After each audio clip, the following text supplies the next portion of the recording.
check and shit out to them. They're trying to ball like big folk, then get out the gym. Monday through Friday. When you see that notification, we about to go live. Hit this track and do you dance like you Carr Lacey. Run it back and turn Matthew to the house, baby. It's Tingle and Co. Come keep with the show. It's a new era. Let's get it, let's go. It's Tingle and Co.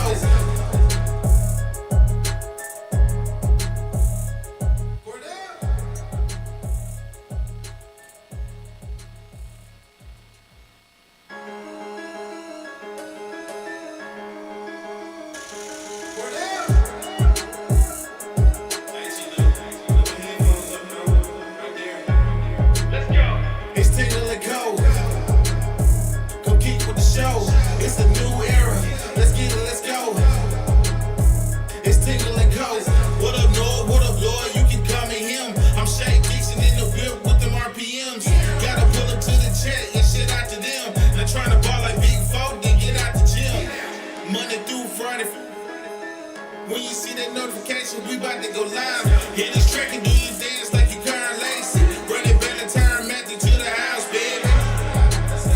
It's Tingle and Co. Come keep with the show. It's a new era. Let's get it, let's go.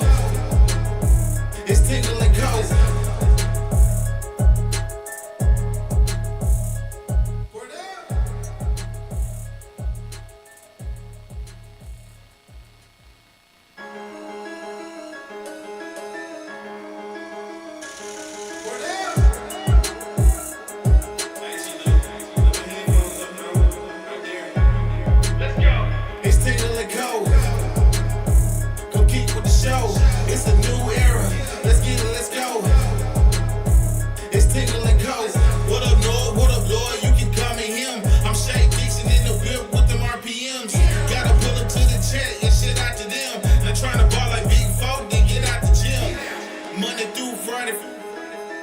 When you see that notification, we about to go live.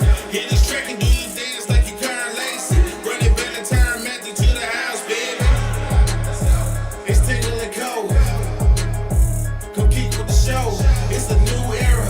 Let's get it, let's go. It's Tingle and Co.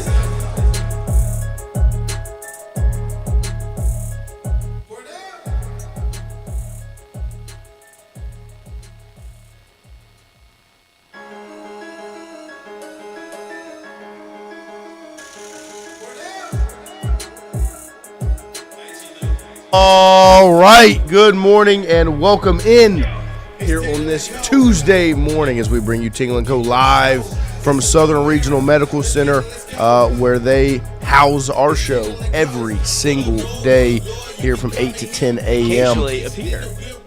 And occasionally we'll pop in, like yesterday. If you missed it, our guy Charles Harvey, the big boss man, made his way into the studio, sit down, talk a little LSU men's hoops, LSU baseball as well, and all the happenings around Louisiana State University athletics. So make sure if you missed that, you go back and check it out. Because Charles is a very smart man. Knows what he's talking about, and also very opinionated, which makes him even better for the microphone. That's right. When you're intelligent and opinionated, and you love Mike and Ikes, you're great for the microphone. It is. But Lloyd, good morning, sir. How are you? I'm excellent, sir. Good day to you, man. How was we saw little skeins last night, and happened so fast. We were doing mic'd up right in the middle of it. Right. Baseball game starts. Of course, we all panic. Like I try to put it on Fox Sports 1. Right. It's on Fox, and then Fox decides big hurricane, tornado, earthquake update that we have to get to on the local news. No, we don't. No, we don't. Don't care. America is bigger than one thing that's happening in Saskatchewan or somewhere in Louisiana that I don't know about. Paul. I need to see Skeens salute the big dumper and then go 3 up, 3 down. And then watch Bobby Witt make a beautiful play. Yeah, you'll be a Yankee. So, Pittsburgh, you're on notice. I mean, because that's the thing, right? Me and you were talking about it before we went live. Oh, they have Connor Griffin. Call him up. Yeah, you better. Yeah. Because the smile I saw Skeens on his face last night was I forgot what that was like. Used to be 1 versus 9. In Pittsburgh, they hit a ball and they're on base. He forgot. He doesn't know what it's like to play with good players in Pittsburgh. So it was like a breath of fresh air for our guy Paul Skeens last night as he got to pitch with some all-stars behind him for the first time in his professional career. He even Pittsburgh tweeted about it with the sweat emoji. Yeah. Oops. You should be sweating. Uh-huh. He's realizing it's nice to play with good players. He doesn't like losing. No, he hates it. I would say he's what we were talking about yesterday. I think so. And I think you nailed it. Look at that smile. Oh. Thank you. He might be the coolest person ever. Oh yeah. Like he's approaching the Joe Burrow like cool. Well, we were talking about it last night because before he got on campus, Right. we were interviewing some of the transfer portal guys, Paul Skeens being one of them. Mm-hmm. And we should have known then. But When there was nothing on his walls. nothing. It was in a blue room. Yep. He was still at the Air Force with not nary a poster, a mirror, Nothing. nothing. And I was like, do you just move in or do you move it out? And he's like, it's been like this for like a year or two. I was like, there's nothing in there, Paul. And he was like, I don't need anything. I'm like, okay. Just well, ball. not a lot to pack up then. Come on. Let's go. Get Let's down go here. now. Get to BR. And it's just funny to see that. Oh, you want to interview Paul Skeens? Like, sure. And now if you try to interview him, like, good luck. Yeah. He's a Starting superstar. in the World Baseball Classic against Mexico, a team you haven't beaten in 10 years. America's ace. That's right. That's him. Paul Skeens. Legend. Shout out. It was cool to see last night, for sure. But we've got a couple of things to touch on today. Obviously, at 9:30 a.m., Joe Schwartz, LSU women's basketball assistant coach, will join us to talk about the Tigers and all the happenings around that program as they lose in the semifinals of the SEC tournament over the weekend after a win against Oklahoma, where they dominated, put on a show, and then ultimately falling short to South Carolina. They will prepare for now Selection Sunday, this coming Sunday, where it'll be announced where they end up, what side of the bracket they end up in for the NCAA tournament. Also, other news around women's basketball. Gary Reedus has been hired away from the program as he will become the next head coach for Rutgers women's basketball. Obviously, Rutgers, LSU have some ties. President William Tate, who was at LSU, had left and is now at Rutgers and brought is it Kelly Zinn? Yes. That he brought to Rutgers with him to be the athletic director over there. Obviously, William Tate was very, very hands-on and integral in the women's basketball and the growth of that women's basketball program at LSU under Kim Mulkey.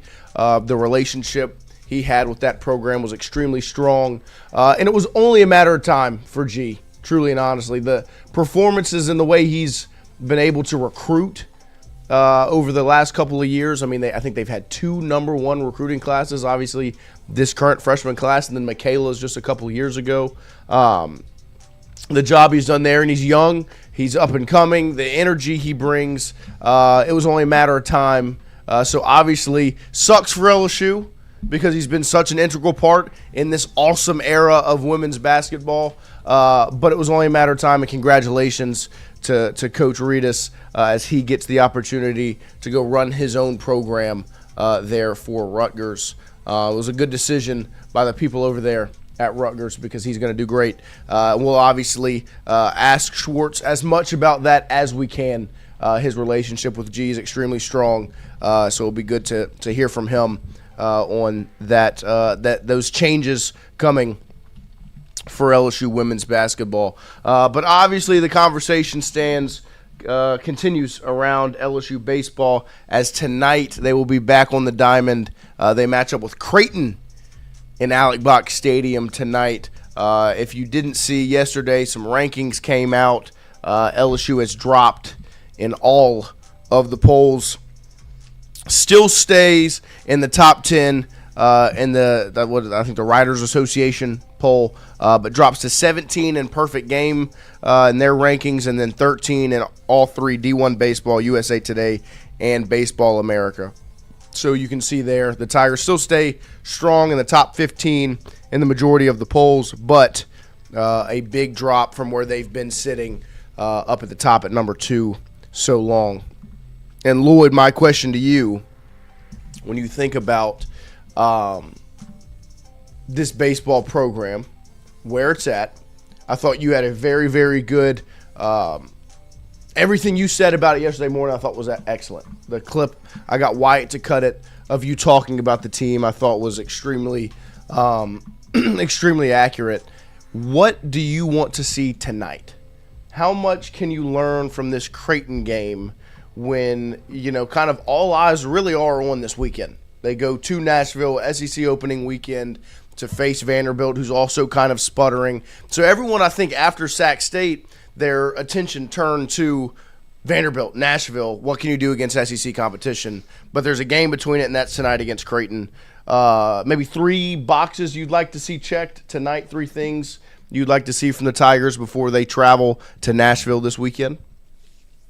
Clean. It's what I've kind of been harping on a little bit since this little schneid has become more than just a blip on the radar. It's becoming a bit of how you play baseball. So I'd like to see some get away from the wild pitches, the errors, those type of things.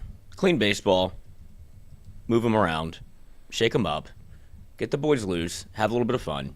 Because I do think the only thing that people now, you're at the point of people are watching with a bit of a side eye, if you will, on LSU baseball, they're waiting for something bad to happen, right? Like whenever you go to the game or if you're watching on TV, it's becoming, oh, of course, as opposed to you expect LSU to go 10-run Creighton.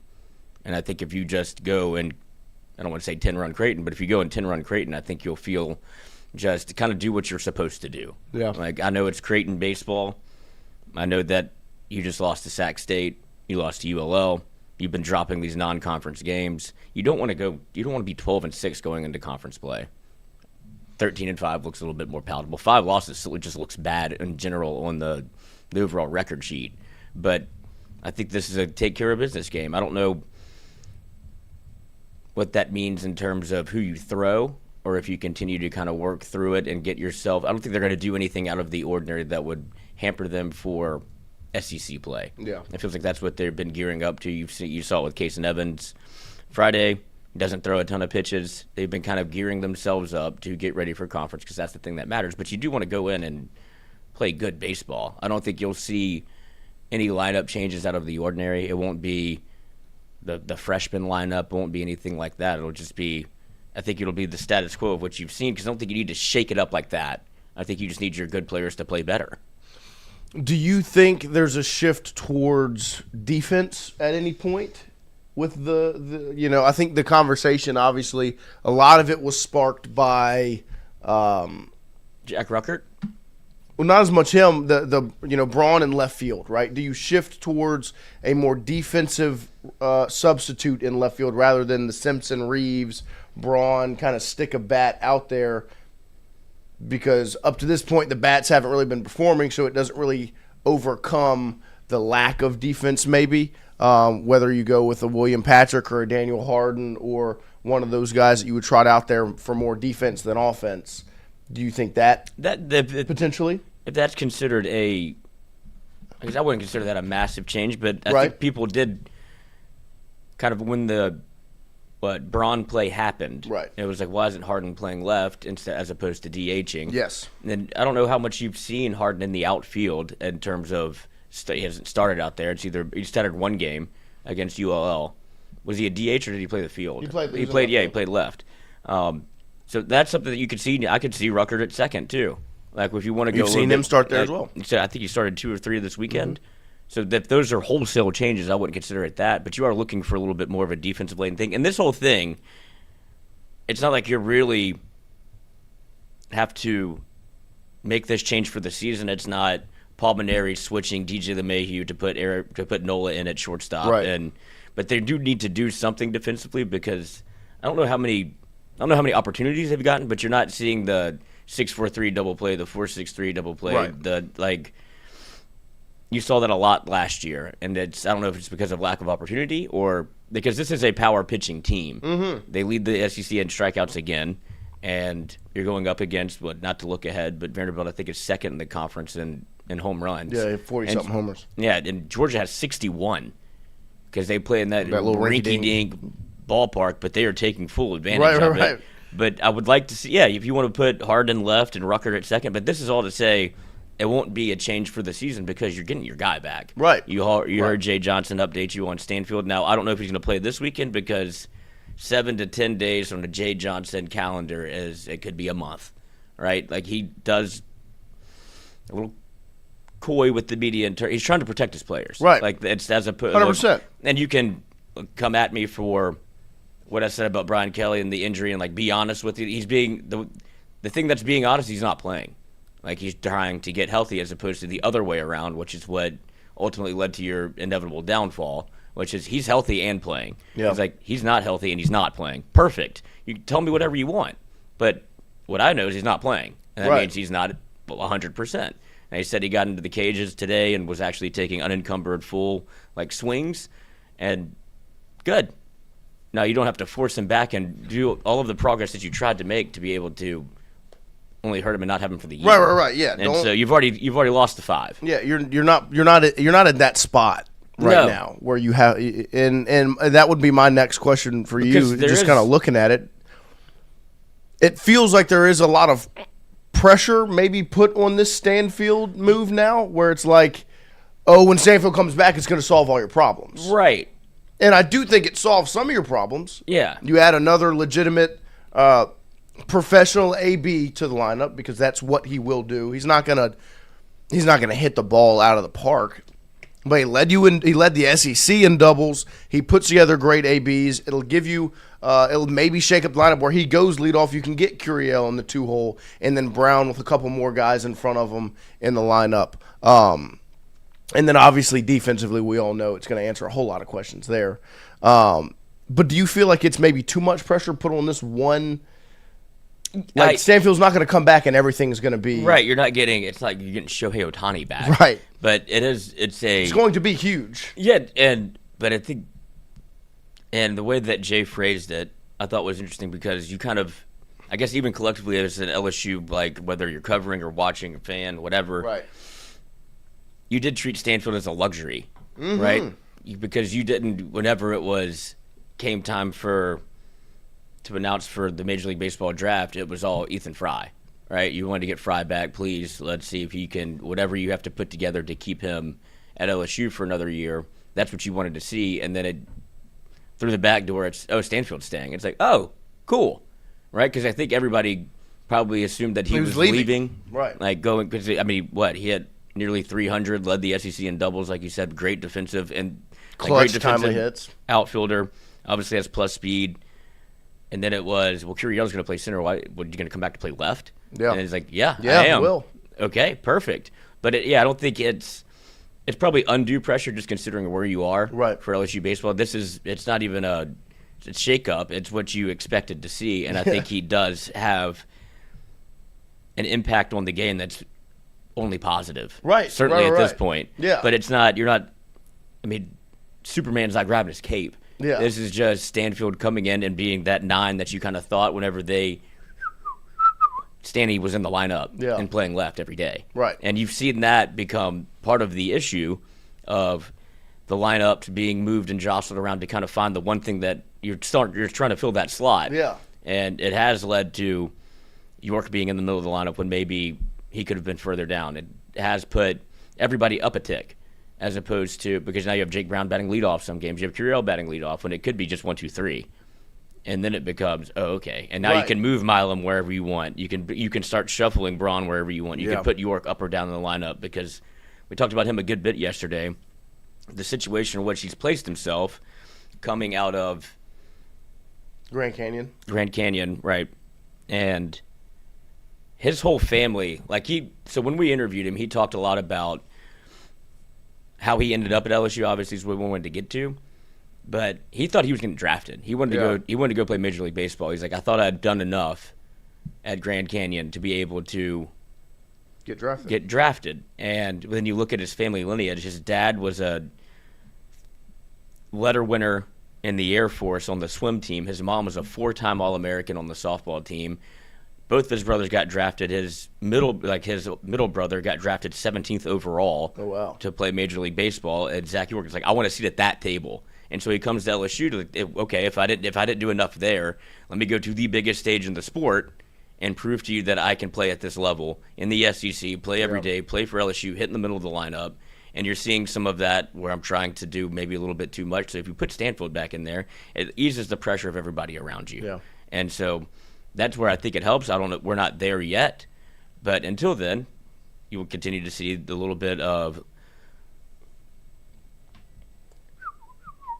juggling of the lineup, yes, to try to find what works. Yeah. But it does feel nice to be able to see the horizon. It does. After you've been at sea for quite some time. It was good to hear yesterday from Coach Johnson that you can see maybe the light at the end of the tunnel with the Stanfield situation. But I think tonight, obviously you haven't won a midweek now in your last – but you've lost your last 2 midweek games, right? You lost to McNeese 7-6.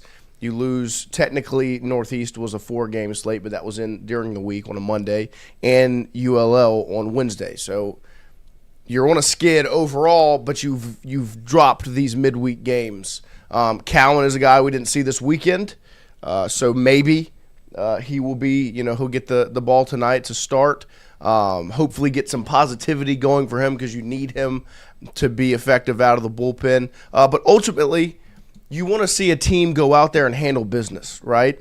And that doesn't mean they need to go out there and hit 6 home runs like they did on Friday, but they need to string together good at-bats and finally start to find a rhythm. They are just so spotty and out of it. They need to find some sort of rhythm.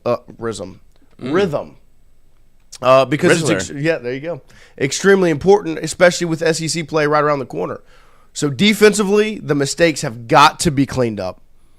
When pitching is your strength, because right now, especially on the weekend, starting pitching is your strength. You cannot do to your starting pitchers what you did to Schmidt on Sunday, right? Where he should be out of that inning scot-free, but instead misplay a ball in left field, drop third strike, throw it off the batter's helmet as he's running to first, and they score 2 runs. Those things can't happen. So you've got to clean those things up. I think it's extremely important for some of the guys that they're going to pitch tonight to have good outings, whether it's Cowan, Ricken, Paz, whoever they trot out there tonight, to finally start to find some positivity because your bullpen is needed. Because you just saw, you've tried to go to Gavin Guidry every opportunity you can. He is a human being. You trotted him out there in a tough moment after Cooper Williams hits a batter.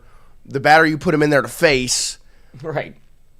Gives up a run. Gives up a run, bases loaded, and then Guidry goes in and he walks a guy, right? It was a full count, a great AB, and it ends up being a walk. And then he's got to rely a little bit more on the fastball. And it gets hit, and that puts them ahead by more at that point against Sacramento State because he is human. And all the pressure's on him because the other guys in your pen haven't stepped up. That's another thing you need to see tonight is maybe some answers on who you can rely on moving forward. I think it would be awesome to see something positive for Zach Cowan because he hasn't had much of that yet. I want to see Reagan Ricken again. I think he's been nothing but impressive so far this season, and it's been a while since we've seen him. Mm-hmm. I think, the Northeast Monday game was the last time he went out there. So all of those things, and of course you want to find a rhythm at the plate. You would like to see some good at-bats strung together by this lineup. The Raging Poon, $5 Super Chat, 5 claps. Ready. Does Jay ever make decisions to prove a point to put a fire in the players? Because Jay needs to bench York's fluffy A and see how he responds. I do think Jay does make decisions to prove points, but I also don't think he's going to do it at the expense of the team.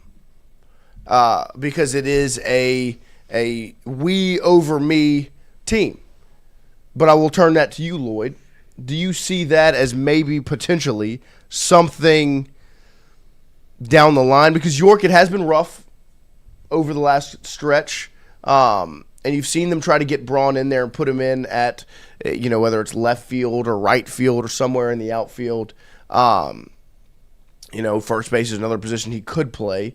Do you see anything of the sort there changing? No. I mean, you've seen the what do you want to see, Pearson at first again? Right. You've seen the experiment to get kind of his legs back underneath him, give him a day, which in baseball is something that happens all the time. You want to be able to, if you can find one, get one type deal. But at this point in the season, I think you want to see what you have, and you want to continue to work with the guys that you know are going to be your key contributors. So it's more important for York to continue to play than anything. I think what Jay say, what's the way out of this? Work. And I think that's you're going to have Zach York at first base for the majority of this year if you want to get where you're trying to go. Right. And so I don't think, if anything, it's a game against Creighton for him to find something. Get your swing back, because it's not like, I just think we had the graphic of him and his heat map and his chase rate, and everything is a bit more elevated than what it was. And it's a smaller sample size, but everything is a bit more chase than it is. He's taking more pitches and swinging at more pitches, as opposed to kind of getting the one that you want and attacking. He's been out in front of a lot of stuff. He's been trying to – this is my thing. I think he's – I don't know. I'm not trying to focus just on York, but because the question was pointed at, about him, when you start off as hot as he did and how well he was received in Baton Rouge, and I think you kind of chase that high again. You want to be able to get that feeling whenever your first – AB at LSU on opening day as a homer, you're like, this is awesome. And he wants to continue to be able to do that. He's hit the ball, whatever he has made contact, he hits it hard. Yeah. And there's a good bit of poolside stuff that he's doing, but I think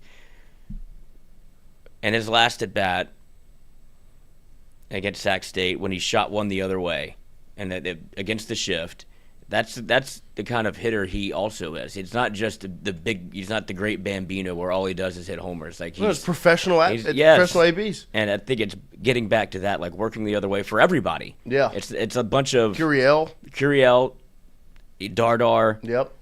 Simpson.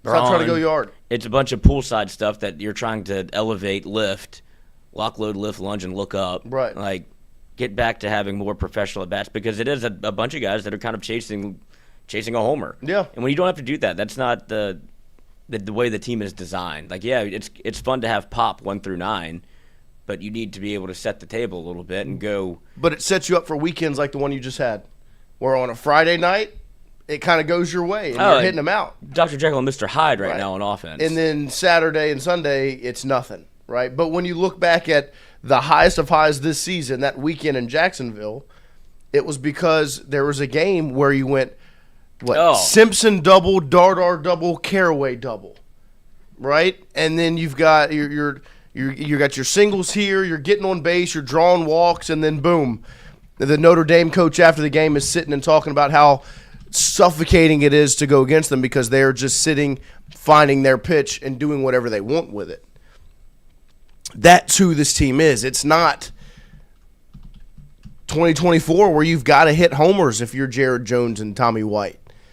Because in 24, that's all they had. And I thought kind of, Jay Mitch talked about it last week on Monday before LSU got into kind of the sputtering stretch coming out of the Northeast loss. He was like, I'd rather watch LSU win games the way they did that weekend with the pitching and the timely hitting and the way they did it against Dartmouth and Northeast. Ultimately, they ended up losing one, but throughout those 3 games that they won, then go out there and just hit a bunch of homers. And you're seeing the reason why is because in a weekend where they're trying to hit homers, on Friday it works and Saturday, Sunday it doesn't, and you lose 2 out of 3. And the homers were fun. It was awesome. Friday was awesome. Watching Jake Brown spray them all over the field, and Aaron Beatty hit one 420 dead center. Curiel Milam finally find one. But that's not who you're supposed to be. And they've got to get back to that, and I think tonight is a key opportunity to do so. Because you want to find it before you get into SEC play this weekend against Vanderbilt, who's also in a bad spot. LSU and Vanderbilt are kind of both looking at this weekend the same way, in my opinion. They're looking at a sputtering team on the schedule that they can find their groove against. And if you're LSU, that's not who you're supposed to be. You're not supposed to be the team that someone else think they can find their groove against. Instead, they should be like, we're in a bad spot, now we got to play LSU. Mm-hmm. That's who you're supposed to be. And you've got to get back to that. Because talent-wise, that's not the issue. And that's where I appreciate the viewpoint the fan base has on a lot of this. Now, there are some people that have their takes or their thoughts, and I disagree with, singling out players or going at the guys on the roster, even though it is on them, right? Because I think everyone has finally earned, given their trust to Jay Johnson. Mm-hmm. It took long enough, but they're finally in that mindset of, well, I'm not putting this on Jay. Because it's not on him. Ultimately, Jay's doing all he can. He's preparing the guys. He said it himself. It comes down to the players. It's not a talent issue. We know the talent this team has. You've seen it. This season, you've seen it. They are extremely talented. But they've got to put it together, and it's all mental. They've got to get it right. They've got to get it fixed. They've got to get started tonight against Creighton ahead of the SEC opening weekend against Vanderbilt in Nashville this weekend. So there's a couple of things to look for tonight, to watch for. Obviously, you want to see clean defense. I just want to see good ABs, right? And on Sunday against Sacramento State, they had some better ones. They were hitting the ball hard. It was right at people. And I think there's a next step after that, and where it starts to bounce your way a little bit. And I'm hoping that gets started tonight. Because they do need some good fortune. Because yes, Mikey talked about this yesterday, and so did Jay Mitch. But Mikey was talking about from a player's perspective of you can't let bad at bats stack up and turn into bad days, and then you become, in a way, selfish, right? Because then you start going up there, and it's not necessarily looking for a homer. It's looking for, you're not making the right baseball play as opposed to what you need to do for yourself, right? Yeah. You go up there, if it's first and second, nobody out, what's your job? Move them over. It's not, hey, I want to hit a 3-run homer for me. I want that because you're at a spot where now you're looking at, am I going to play? And what's the best way I can play is to perform. But your idea of performing and what's best for you may not be Jay's idea of performing and what's best for the team. Because you have bad at-bats or unfortunate at-bats where you hit it. I mean, he talked about Dardar and Guidry. Dardar hit the ball hard 3 times and got nothing for it. Then he goes up again and laces another one, and it finds green grass. You get a single. But it's those types of things where you let at-bats that can be perceived as bad or are actually bad at-bats turn into bad days, turn into bad series, turns into bad season. Not even bad season, but then you start looking, because I had a guy whenever I was in high school that was Jeff Lamont, played at LSU, got drafted by the Yankees, and he talked about in minor league ball, coming from LSU and playing on national championship teams, he thought that was kind of what baseball was, right? He goes to the Yankees in the minor league in the farm system. He's like, oh, they don't give a rip if we win or lose. It's all about getting called up to the show. Right. So he's like, that was the most selfish. Me versus we. Yeah, he's like coming from like the Skip era, where he's like, hold the rope. Like, what are we doing? And so it took a shift in his mentality. He's like, well, if this is how we're going to play, I'll never get called up. Right. Because I was That's playing. Not me. I don't know how to do that. Yeah. And that's what this can turn into whenever you start looking, well, because LSU does have the depth that it has, whenever it feels like you get an opportunity, you want to be able to show your best version of yourself. To me, the best version of yourself to be able to continue to play for LSU, it's to play for LSU. Yes. And it's not only just playing for LSU, it's whatever team you're on as you're playing for your guy to your left and to your right. What's the best thing that I can do at the end of the day?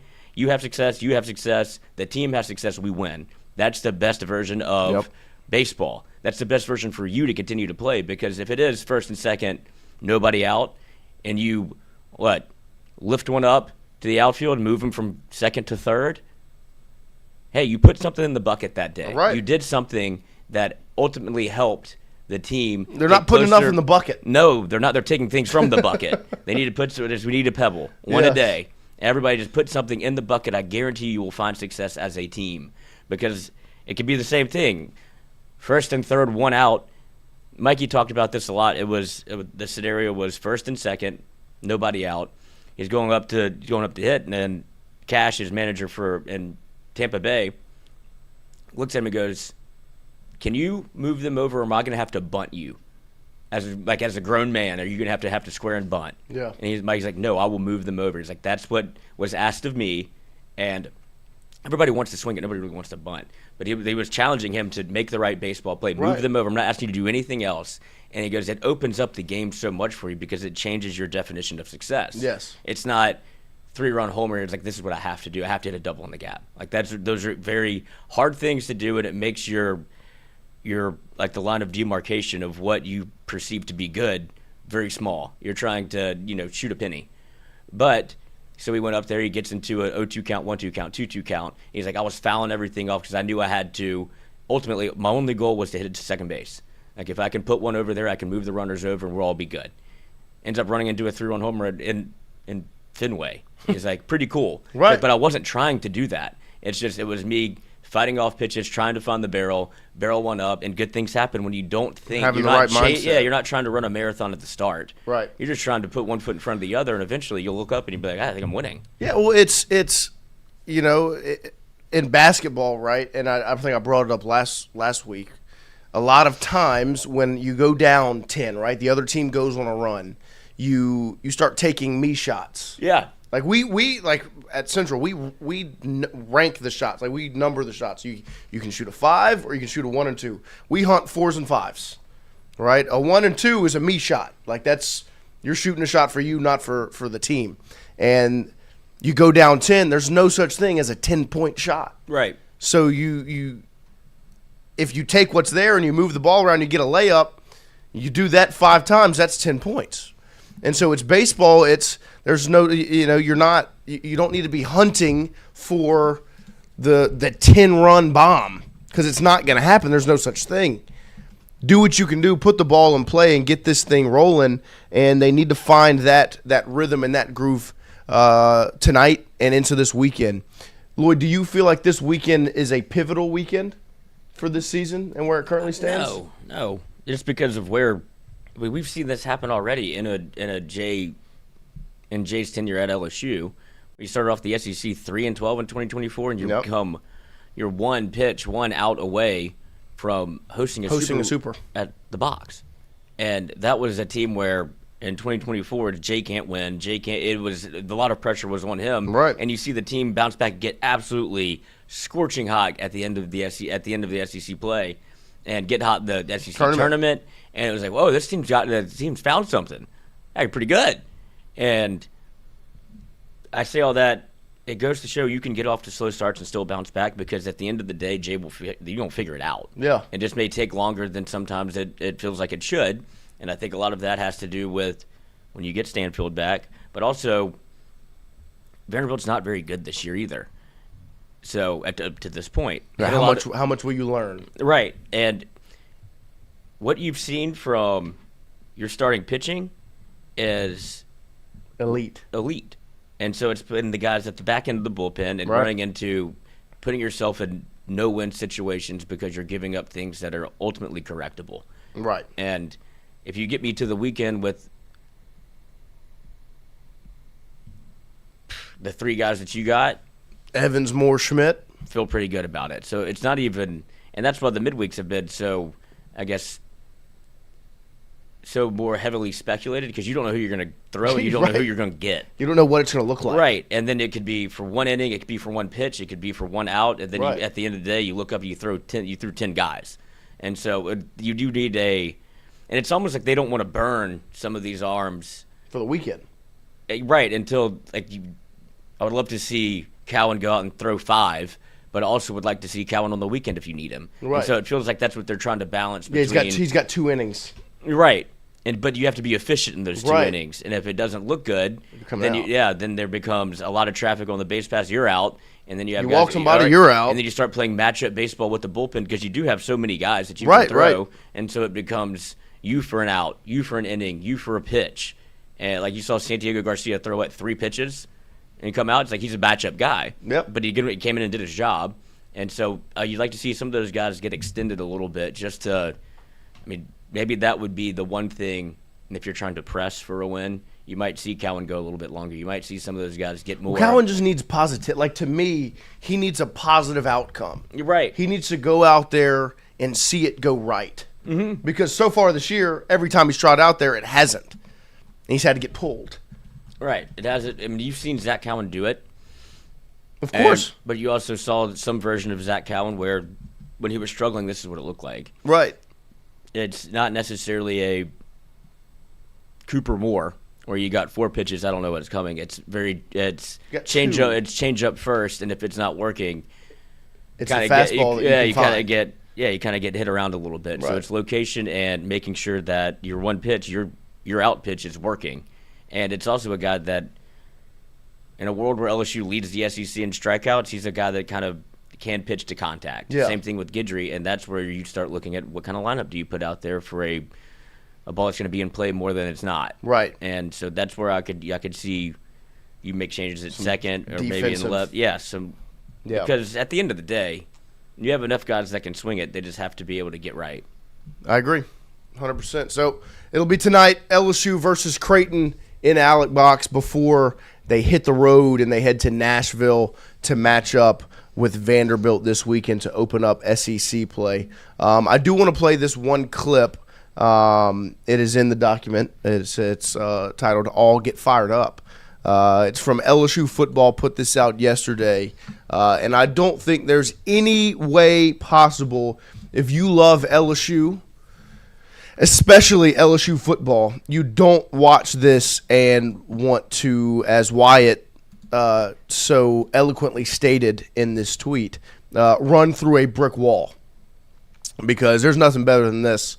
And there's a lot of there's maybe a little conversation you can come out of it, but just watch this video and then run through a brick wall because that's what it creates. Look at Jamal in the back. Come on now. Elite. Harlan Berry.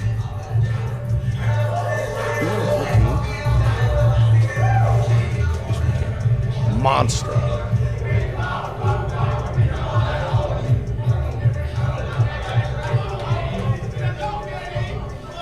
I mean, 14 is jumping around, bouncing. He's the face of this team this year. Like on the field, he's got to be. I mean, clearly put him at the front. I feel like, and this was the conversation I wanted to come out of just this clip before we talk about some other things. Obviously, the expectations for him on the field wise, like statistically, are through the roof after what you saw last year and now bringing in Lane Kiffin.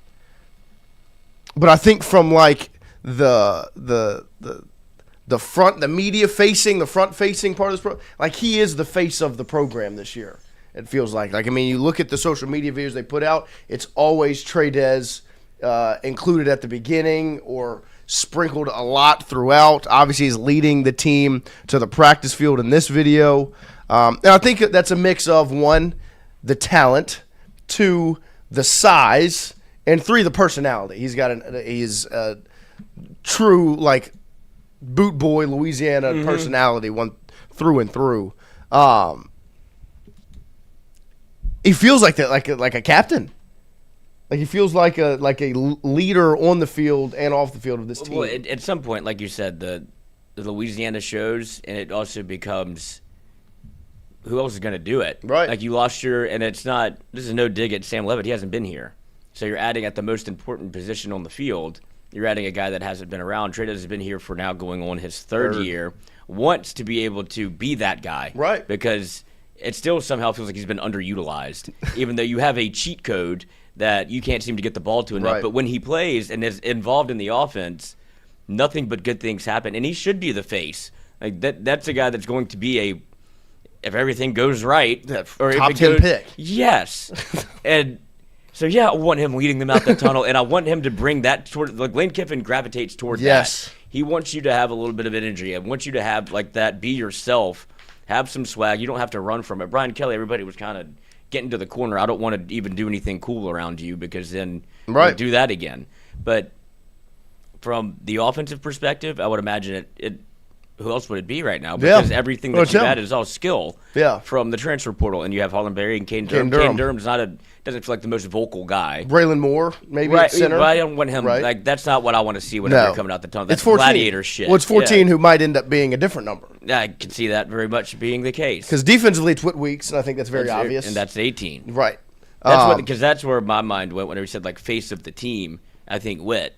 Because of who he is. Right. Personality, but that's on the defensive side. Offensively, you are looking for a guy to make a statement and wear that. And he'd look damn good on it.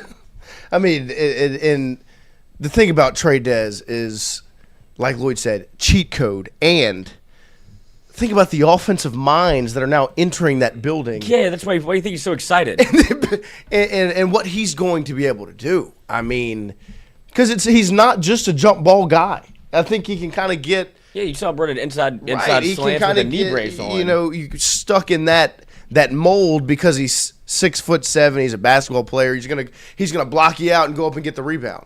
But he's more than that. I mean, he took like Lloyd said, he took a drag route to the crib against Vandy, right? Where they just you go watch the South Carolina film. It's more than just jump balls. Did you see the video that? George McDonald. Oh no, it's not working. The new little jugs machine. Yeah, yes, this new perfect passer. This is awesome. I don't know where it's been because what was it, the land of 10,000 passes? Right. And so this is like you're seeing the innovation that you would hope to see from a program that is LSU has a budget that is you can't spend it all. Oh, also get bricked up again because it's happening again. I'm telling you, it's a concerted effort. Yeah, Trey Dez, you're at the front, or he wants to be. And look at him. He wants to be in the front. Yeah. No, I mean, because this is not only is this his money year? Because that's what I mean. He's going into his junior year. He's going to be atop a lot of draft boards because of just who he is, the monster that he is. And two, they're going to be good. Right, you can sense the success that they're going to have, right, and that success is going to come with Trey Dez being Trey Dez. And all of us, as frustrated as we were as a collective, imagine being on the team, right, where you had to deal with it every single day, and now you get insert new life, and this is fun again, as opposed to like that. Sure, I would imagine draining. Dreaded it. Right. Like we have to. I want to be good, but I don't like who my boss is, essentially. It's like I hate going to work. And now it feels like you've made a wholesale change, not only from just the head coach perspective, but a whole staff perspective for Trey Dez, like on his side of the football, where, I would be a little excited too, because now you're starting to add in technology that makes you want to work, and everybody will reference 2019 as, 10,000 catches. I think LSU is getting back to that by adding some things that I've never seen them use before. No, I mean, it's a jugs machine that pinpoints where it puts the ball. That allows these guys to go in. I mean, can the machine play quarterback? Well, we don't need that anymore. Yeah, not anymore. It would have been nice last year. This is pretty. In all actuality, this is awesome. Like just dude stuff. Like this is a perfect quarterback. I think it's Jabari Mack, freshman. Dashed your hand. This is a pitch count. Yeah. Okay, you're out. Robo's in. Go ahead and throw it in. What's it called? Put a towel in that thing. Does it have a name? This perfect passer jugs machine. Joey is what we'll call it. Yeah. Joey's throwing dimes out there. That is from Monarch Sports. And it measures a whole bunch of different That's pretty awesome. But I mean there's a new. The sport is changing, right? Football is so there's no reason to be stuck in the past. Now, obviously, you still want Longstreet, Clark, and ultimately Levitt to get out there and throw these guys the football. But you're telling me that they can do more on the jugs machine than just stand in front of it and catch.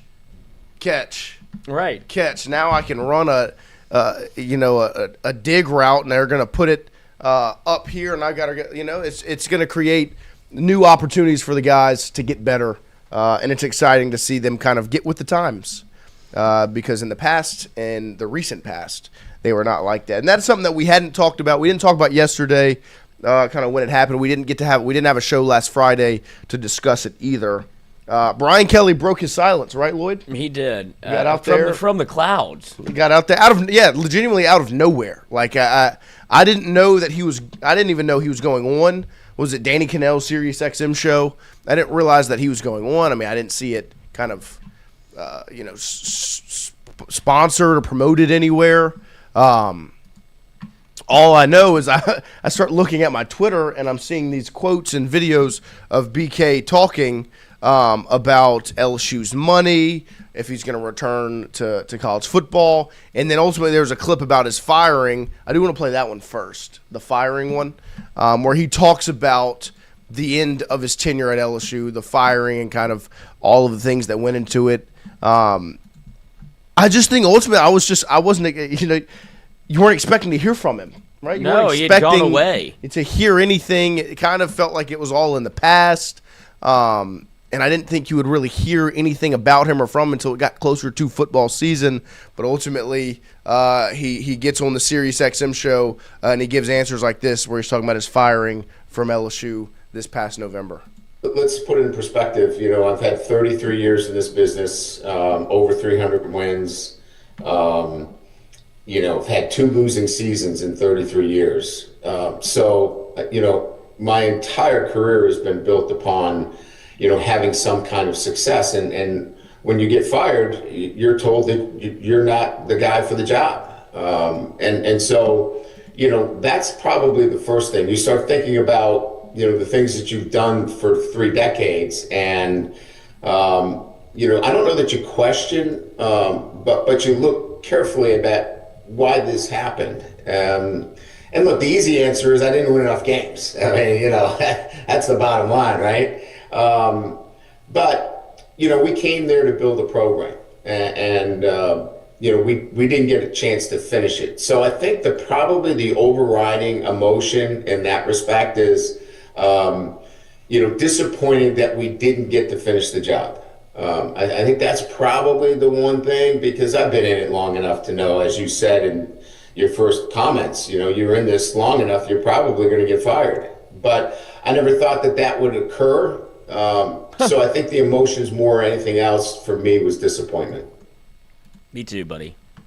Not. But. I mean, he's right in the mindset of you got fired because you didn't win games. I mean, that you underperformed when there were many things put in place for you to be successful. So yeah, I mean, you didn't win games, and so the disappointment shouldn't be that you didn't get to finish the job. You should be disappointed you didn't do a good job.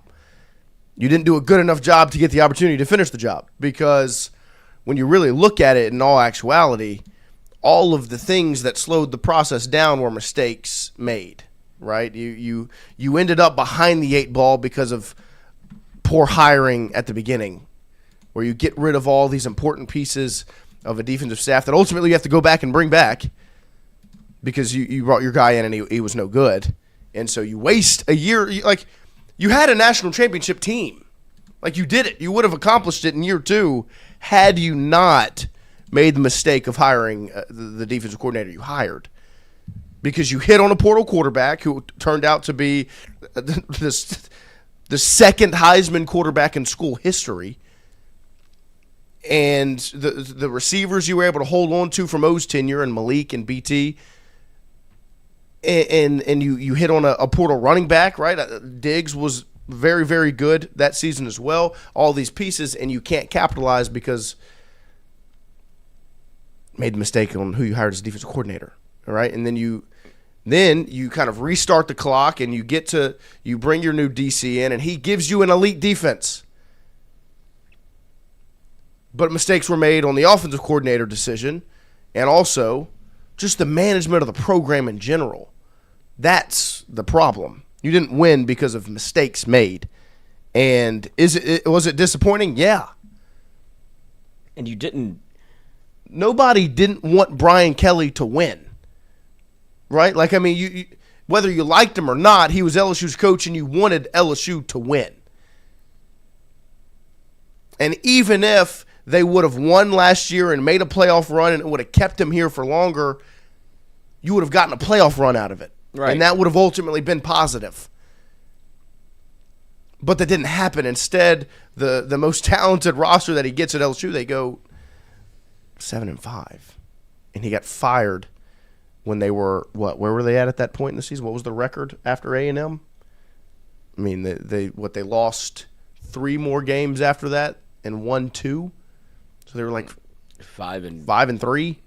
Right, because you started off 3-0. You start off 4-0. 4-0.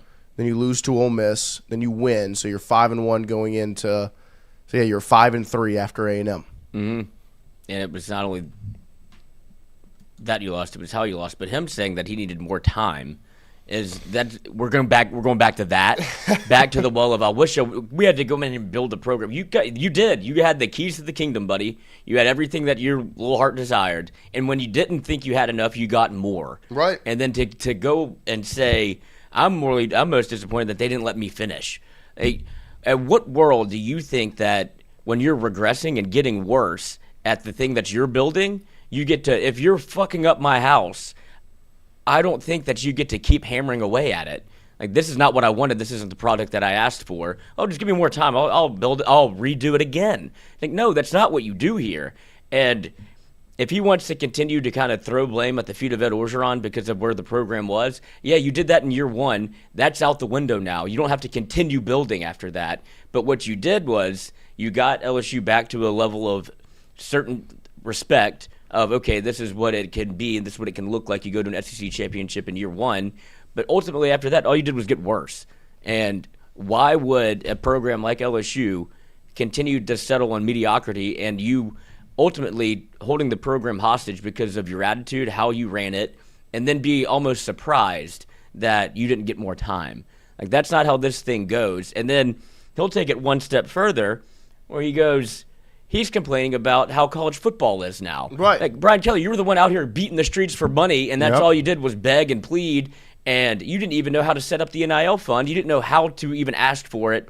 And then you put up $1 million of your own money that you didn't even want to do. Yep. And so to go out there and say, well, now with how LSU's doing it and what Lane Kiffin did, now they have. If I had a $40 million roster, buddy. That's the next clip that I want to run is the subtle jab, or maybe not so subtle, when the money comes up on the roster that they've spent on the roster for Lane Kiffin this year.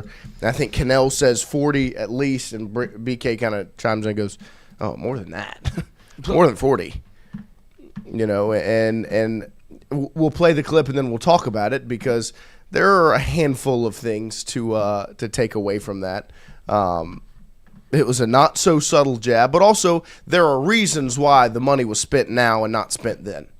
And I think that's kind of the context that can get lost in translation when you look at this. And it'll also bring some positivity moving forward to this next season for LSU. This is funny because we can't play it because it's been flagged for inappropriate content. Good. So what BK does is because it's all the comments underneath it. That subtle jab is him going at LSU for the more money they spent. You know, the $40 million plus he says they spent on this roster. And to me, and this is why LSU fans should be excited, it comes from excitement. $40 million were spent because of the excitement Lane Kiffin brings. And that, to me, is I think the most surprising part about this offseason. I was asked, I did timeouts and tangents with AP last night. I was a guest on his podcast. Me and Lloyd are going to both join him again sometime in the near future. So shout out to him. Go check that out. But he asked me a question if I was surprised with the success Lane Kiffin and LSU had this offseason. And I said no. I wasn't surprised by the recruiting class he was able to put together. Did it exceed expectations? Yes. But it's not because I was surprised by Lane Kiffin's ability to put it together. I was surprised by the fact you had the money to get the job done. Right? You had the money to spend on a Levitt, an Uman Mielen, and a Seton all in one class, in addition to 37 other guys. in a top 12 recruiting class with the number one player in the country, and you bring back Trey Green, DJ Pickett, go down the list, Whit Weeks, Harlan Berry, Caden Durham, right? All of those things. I was surprised Lane Kiffin was able to do it because you knew he was going to be able to recruit and get you into the room. But that's just the first step. You don't close the deal without the bag. And that was the part that was surprising, was they had the money. And so that's BK acknowledging the era that it is when he answers that question, is that it's a money. If you want to get the job done, you got to have the money. And saying, well, I only got $20 million and they spent over 40, close to 50. Well, that's because they didn't trust you with it. They're willing to invest the 40, almost 50 into Kiffin because he's worth the investment. He fosters the excitement. There was never excitement going into a BK-led season than the excitement there is going into this year. The most successful season under BK was the first one, and you didn't know what it was going to look like. At one point, you didn't know who the quarterback was going to be. You went and got Jaden Daniels, but you still had Miles Brennan, and there was Garrett Nussmeier. Who's it going to be? Ultimately, it was Jaden. That was the right choice. But you didn't know what that team was going to look like. You didn't know freshman Harold Perkins was going to pop onto the scene and turn into that.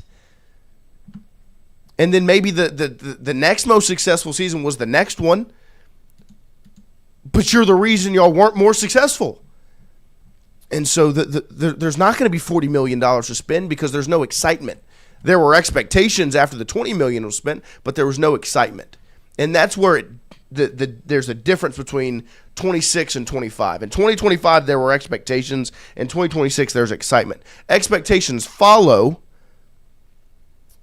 but there's excitement up front that creates it. And as of right now, the excitement for what Lane Kiffin and LSU are going to be able to do in year one should be high. Because the important people, the people investing the money, the excitement's high for them. That's why they're spending it. That's why you have the roster you have. That's why you have the staff you have. And that's where the conversation about expectations come in for next year. And this was another question I was asked last night. What do I expect to see this season? And I think LSU is going to lose games. Of course they're going to lose games. I mean, just look at the schedule, right? That first 4-game slate, they play both Ole Miss, they play Clemson, Ole Miss, and A&M. 3 out of those first 4 games. In the middle stretch, they've got to go on the road to Auburn and Jordan-Hare, which is a spooky place. They've also got the last 4 games where you've got Alabama and Texas back-to-back at home, and then you close it out with back-to-back road games against Tennessee in Knoxville, who, like we said, not fans of Lane Kiffin, and Arkansas to close it out. I mean, you're going to lose games. That's going to happen. But the return on investment, the excitement comes from the fact that there's going to be buildup for all of them. The Texas A&M game at the beginning of the year, if both of those teams are 3-0 going into it or wherever they're at, I think it's the 4th game of the year. If they're both 3-0, it's going to be extremely exciting. It's going to be a top 10 matchup. Think about LSU versus Alabama with Lane Kiffin as the head coach if both teams are still alive in the playoff hunt. Massive playoff-like atmosphere. If both teams are in the hunt for the Texas game. I mean, that one's going to be the biggest one of the year outside Ole Miss. Arch, Levitt, Sark, Kiffin, Cam Coleman versus DJ Pickett, right, matched up outside. Jordan Seaton versus Colin Simmons matched up. I mean, that's going to be as big of a matchup that you can have. And all of those things are the reason why you make this decision and you make this move and why Brian Kelly had to get out of here and Kiffin was the move, was because you needed excitement. And the money that's being invested doesn't lead. This isn't a national championship or bust season. This isn't make a run or bust season. What you want is a return on your investment. And to me, a good return on investment is you go against Alabama in November and Texas in November, and you get playoff-like atmospheres that bring money to the city, pack out that stadium, and bring LSU back. Because ultimately, when listening to BK answer that question and him talk about I was fired because I lost games, yes. But also, you made LSU something they were never and should never be. LSU should never go into Nashville and get bullied on a football field by Vanderbilt. And then they should never have their stadium taken over by Aggies and get stomped out in the second half where the student section's full of whatever colors they wear. That should never happen. That's why you were fired, was because LSU became something it should never be. A joke. A laughing stock. And Lane Kiffin's job is to bring that back, and he's done a great job bringing back the excitement, and LSU needs to get back to what it's supposed to be. Death Valley needs to be Death Valley. And there was a point last year where it was Florida at the beginning of the year, but South Carolina, after the loss to Ole Miss, that place wasn't Death Valley. Texas A&M, it surely wasn't Death Valley. Maybe it was for half, but it got taken over. Something that should never happen. That is a day that will live in infamy because it had never happened before and should never happen again. And when you bring in Lane Kiffin, you expect that A&M game in week 4, the Alabama and the Texas games down the stretch, to be playoff-like atmospheres where Death Valley is Death Valley again because of the excitement Lane Kiffin fosters and brings. That is why you spend $40 million. Because you have that expectation. You have that level of excitement. That's why you spend $50 to go and get out the door. Because it had to happen. It did, and that's why I will always contend that the best loss in LSU history was October 25th. Yep. Texas A&M, and Thank you. it was one of the lowest moments I've had as a fan of this program. But you can look back at it with a smile on your face because of what it brings and what you expect it to bring. Spring football starts this month, and man, one of my favorite things, right, and we've talked about this many times, is looking at that roster sheet and starting to put together names and numbers. Yep. And you saw it in that video. I mean, you saw number 6 in the yellow jersey. That's one Huson Longstreet, who will be your backup quarterback, one of the top quarterbacks out of the portal, coming to be your backup behind Sam Leavitt. You saw Big 14. Can't wait to watch him play. Ready to get out there on the field for spring football because it's an exciting time for LSU football. And it should be. And that's why Mr. BK, who wants to get on the microphone and talk about LSU, that's why you are not here. And that's why you won't why you're not going to get a job again. Well, I would love for him to get a job again. Me too. Please. But he knows if this is what this is for, this is him. Look, part of the deal is he has to make an active He has to search for something. For a job. Now, he did a very good job of making himself unhireable, but here's his plea to whoever wants to hire him can have him. Yeah, I mean, I don't know that I've made the decision that I want to get back in as all the things that we've talked about. I want to see some changes, but I think while you wait, you need to work, and so I need to stay in the game. So my first order of business is this next 2-3 weeks. I'm going to be visiting some places to see spring ball, get a chance to. Don't come here. See some things relative to the football side, the operational side, some of the things that we talked about today with NIL and transfer and calendar, and get a temperature in the spring for some things. I want to do that in the fall too. I want to get out and look. I got 4 former assistant coaches that are head football coaches in the NFL. I've got 4, Power 4 assistant coaches that we're close to. I want to get around and see their program, see how they're doing, get a sense of where I can grow and I can be better. And so that's really my focus right now. And then if the right situation, comes about and I'm ready, I'm certainly going to entertain that. He is so full of shit. Please. He's not allowed back here. As many people as you banned from the building, you were banned from this building. Yeah, no, he's never coming back here. He doesn't want to, and I don't want him to go. He would have to have a death wish. Please. To come back to Baton Rouge. You're not allowed on Saturday. That's for God for fucking sure. Please. And don't be around practice. You didn't want to come to practice when you were the coach here. Well, he's not talking about LSU. I don't care. That's why he's just full of shit. Yeah, well, I mean, nobody wants you around there. Nobody's gonna let Brian not. Kelly look at how did y'all do it? I was just the head coach at LSU. I bungled that. Well, what did I do wrong? I'm just begging him to get another job. Take money off LSU's books. Coach do for it, 50 please. years, and you have. Please get another job. And you have go into TV this season. What are 4 assistant coaches that you're close to? What the hell does that mean? Nobody wants you around, and your 4 head coaches that are in the NFL, 2 of them. Yeah, but we want them to hire him. We need to be nice. He's not going to get a job by the 2 guys that are in the NFL that you made sit in the cold and park cars. Like, they don't like you. Nobody likes you. Nobody wants you around. No, get a job, please. Please get a job. Crawl up with your Polian and hope that, That's Polian needs to hire him there. He needs to get a job. I need Brian Kelly to get a job. He's not going to work in media either. He needs to get a job. Take the 54 off the books. Turn it into whatever, 30.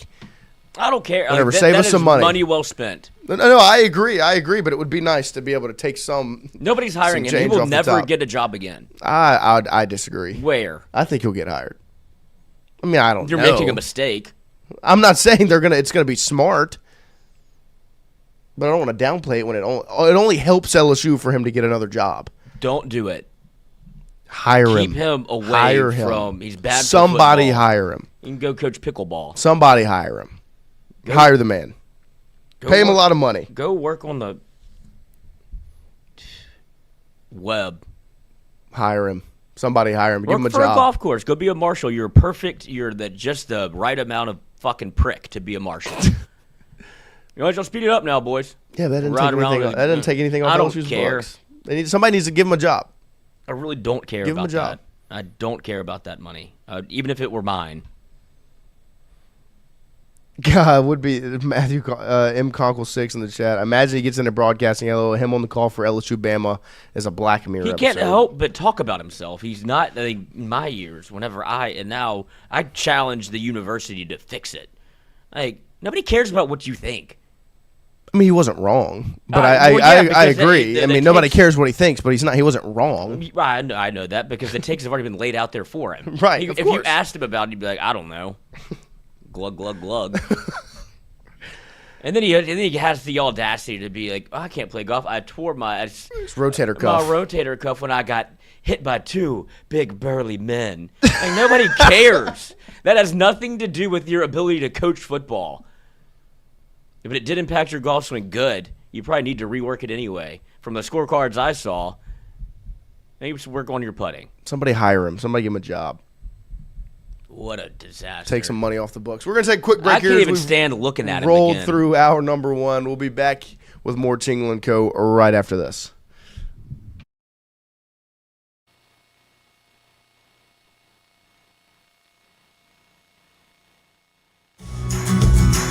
Wardos was created in honor of Alan Ward Granning III, fondly known by family and friends as Wardo. In 2019, the oldest brother of the tribe passed away unexpectedly. His remaining siblings and loved ones wanted to honor his memory in a special way. In 2022, Ward's family decided to combine the need for a sandwich shop in downtown Natchez with a desire to pay tribute to Ward's love of good friends, good times, and great food. Through blood, sweat, tears, and countless hours of hard work, Wardo's was born.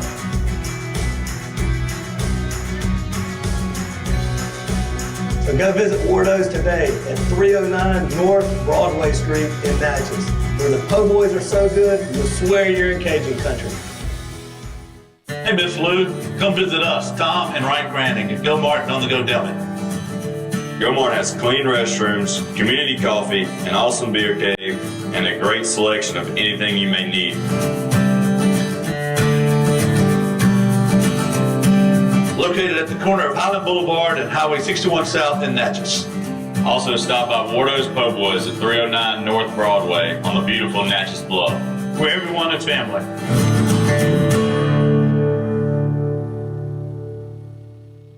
When it comes to your home, the roof over your head matters.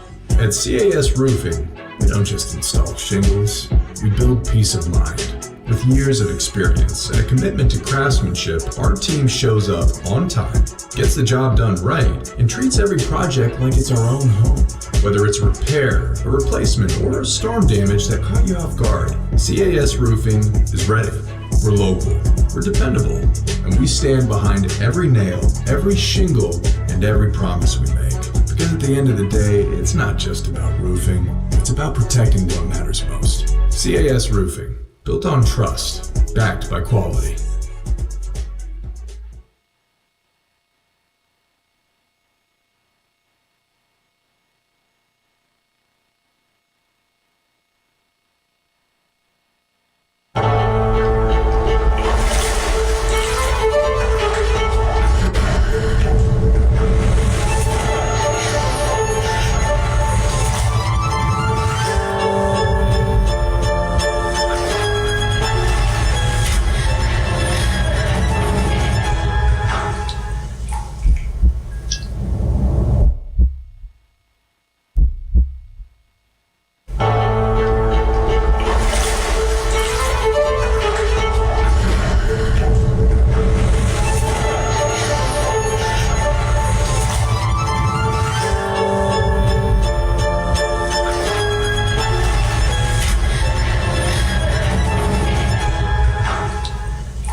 Definitely. All right, welcome back here as we open up hour number 2. We've rolled into hour number 2 here on this Tuesday morning. We appreciate all of you starting your week with us. Don't forget, from a show scheduling standpoint, and I know yesterday somebody in the chat said something about, how hard we work here at the show or whatever, but the reason why there will be no show Thursday or Friday of this week. Yeah, somebody said that. And then I responded to it, and they didn't pop back in the chat after the fact. But there will be no show on, not tomorrow, Thursday, because our show starts at 8 a.m., maybe 8:10 sometimes. And I will be boarding a charter bus, to drive to Lake Charles at 8:30, because I coach high school basketball, and we are headed to the state semifinals against Big Ahmad Hudson and Ruston Thursday night at 8 p.m., and we're hopping on the bus 8:30 a.m. So I will not be able to be here in studio to do the show on Thursday. I also won't be able to get on Zoom to do the show on Thursday. So there will be no show Thursday. Friday, however, there will be no show in the morning, because if we win, we stay in Lake Charles. If we lose, we'll be back on the bus Friday morning driving back. However, if we lose, which I hope we don't lose, because we're going there to win. Going there to bring that thing home so I can have a ring on my finger. Do you have one already? No, runner-up last year. But when did y'all win it? Oh, football. Football, yeah. Not a football coach. Wish, because that was pretty cool to be there for it.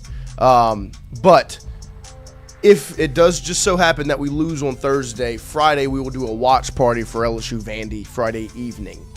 To bring you content. So just a little show scheduling there, and that regardless, the season will end on Saturday, and there will be no more kind of injunctions like last week on Friday and then this week Thursday and Friday with basketball. So just getting that out the way, make sure everyone's aware. Obviously, we will bring you our show tomorrow. Jacques Doucet will join us tomorrow morning. Maybe we'll see if we can get Jason Armstrong to reschedule from Thursday to tomorrow to talk some baseball, to recap Creighton and get ready for the weekend as well. But just to be prepared for what the week has in store, I do have some 2 claps for this morning. The Saints. Free agency has officially begun, and the Saints decided they want to be smart about it. And they go out and they make a couple of big signings as they go get Noah Fant. Obviously, the tight end, he was with the Broncos for a while. I think he was with the Bengals last year. He'd been with the Seahawks as well for a stint. Extremely talented. That's a position that the Saints have not had much success with. Obviously, Jared Cook was a fun one. Christian would have been pissed off the second I said that name. Juwan Johnson, Taysom Hill. They go get Foster Moreau, but it still just hasn't been a position of strength for LSU. Not LSU. The Saints. You was talking about LSU football. For the Saints, they go get Noah Fant, who is a talented and experienced tight end, to come in and be a weapon for that Saints offense. They go get a big offensive lineman out of Buffalo from the Bills, because that's another spot where they needed some help. There's been some lackluster play, especially at the guard spots. With the tackle position, they've went and drafted Fuaga, Banks, who've been excellent, but Ruiz has left a lot to be desired in the guards position. And they go get David Edwards from Buffalo's 28, had a 97.2 pass blocking efficiency rating as their left guard last year. That sounds good. Sounds pretty good to me. So a big signing there. But then the biggest one of the day yesterday is they go bring a man home. Go get Mr. Etienne and bring him back. Travis Etienne Jr. Is headed back to Louisiana. The Jennings product obviously ends up at Clemson and not LSU. National champion there, ends up losing in a national championship to LSU. Gets drafted with his teammate Trevor Lawrence to Jacksonville. Has a good start to his career there. Last season he rushed for 1,100 yards, and the Saints bring that man home to go with. We'll see what happens with Kamara in the backfield, but I think they would be a nice duo. But they go sign Travis Etienne to bring another offensive weapon to the board. And what this tells me, the biggest thing is, and you can ask, why does it seem like the Saints are having so much success, is because they've got something to build around, right? All of this comes from one thing. All of this looking good and the ability to go make these moves can happen because of one thing. You know what that is? They have their quarterback. The second Tyler Shuck grabbed that quarterback position and said, no, this is mine, I'm going to be the guy, it gives you the freedom to do this, to go get, to spend the money on a guard and a tight end and a running back, and then probably draft a wide receiver, because I would assume they're not going to get Jeremiah Love in the draft if they're signing ATN. You can go make these moves because we've got a quarterback. We don't have to concern ourselves about that because we got our guy. Tyler Shuck's the guy. Let's get him pieces to make us better. Because now you've got a window, right? If you're the Saints, you've got a window. When you draft the quarterback and they become the guy, you've seen it. You saw it in Houston with C.J. Stroud. The second he answered the call and seemed like the guy after his rookie season, they go get Danielle Hunter and they go get Stephon Diggs, and they start spending all this money on these other pieces because while your quarterback, the most important player on your team, is on a rookie contract, go spend the money elsewhere so you can bring as much talent in as possible to make them better. Right? That's why when you've got your window, when you're the Washington Commanders and Jaden Daniels has the rookie season he has, you go get Deebo Samuel. You go sign all these pieces. You bring in a Marshawn Lattimore that you can pay because your quarterback is not that expensive. And right now, I think the Saints are paying Tyler Shuck not that much money. He's not very expensive. He was the 40th overall pick. He's your quarterback. He's on that deal. Go spend that lump sum of cash on other pieces to make your team better. And that's what they have the ability to do the second he grabbed that spot. And shout out to Tyler Shuck for doing that. And then shout out to Kellen Moore and the front office for getting pieces like Edwards, Fan, ATN. They get a punter yesterday as well for bringing those guys in because that's going to be huge for the success of this team in 2026. And it's all because of the quarterback position. This is the window. The Saints have a window. Until you have to sign or extend Tyler Shuck for his second contract, get in as many pieces as you can so that you can become better and you can win in this window. Especially when your division is the easiest one to win in the sport because everybody sucks. I mean, the Falcons just signed Tua. Two left-handed quarterbacks. Two of injured quarterbacks. Mm-hmm. That picture of Penix in the wheelchair is the worst. It's so funny. It's the worst. And is Kirk Cousins still there? No, they got rid of him. No. I think they released him. And so the Falcons, obviously, they fired their coach. They just hired a new coach, and they're signing Tua. You're bringing in weapons to build around your rookie quarterback. No, he's still there. Cousins is? Mm-hmm. Lord have mercy. So go win this division. You've got your window now. Get in the playoffs, make some noise, right? And these are the moves you make when you find your quarterback and you get in that window. So shout out to the Saints as they have a good start to free agency. 2 claps. Ready. And as one window may open, one window closes. Exactly. And this deserves 2 claps as well. DeMario Davis signs a deal to return to the Jets, where he was before he joined the New Orleans Saints. So DeMario's Saints career, the DeMario Davis era in New Orleans, is coming to a close. 2 claps. Ready? Because it was a special time. If you think back, the first year DeMario was a Saint, do you remember what year that was? It was 2018. A year that the Saints should have had a Super Bowl ring on their finger. And it was kind of the second year of the defense catching up, right? Where your offense, you had gone through this stretch of your offense being very, very good, but your defense being so bad you couldn't do anything with it. Well, in 2017, you start to find a little bit of success. That's after you had drafted Kamara. You had that awesome 2017 draft. And so you found all these pieces to add around Drew Brees. You had your Michael Thomas. You had your Kamara. They're all, you're finding your stride, and your defense had gotten better.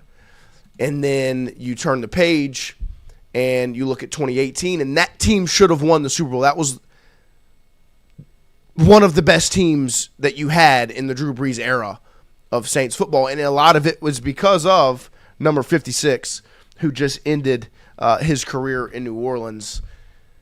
He came into the Saints and completely changed that defense and led a very, very good defensive era of Saints football. Like when you think back to when he got here in 2018 to now, the defense has never really been the problem. You've had some bad luck. You've had bad officiating.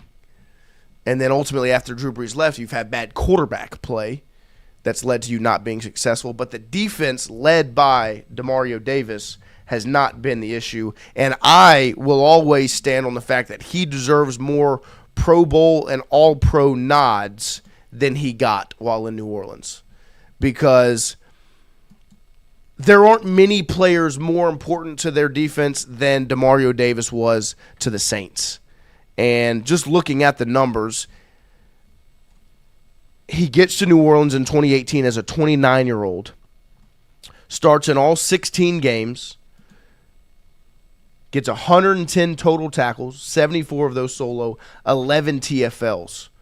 And when he got New Orleans, that became a stretch where he had 100-plus tackles every single year as a Saint. And up until last season in 2024, where you thought maybe there would be he had 10-plus TFLs every single season.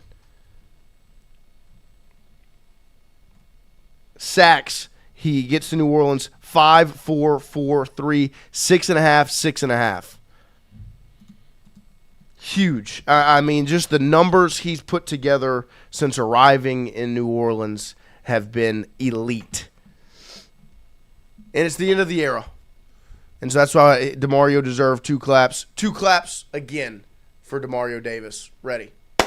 The end of a fun era. Cajun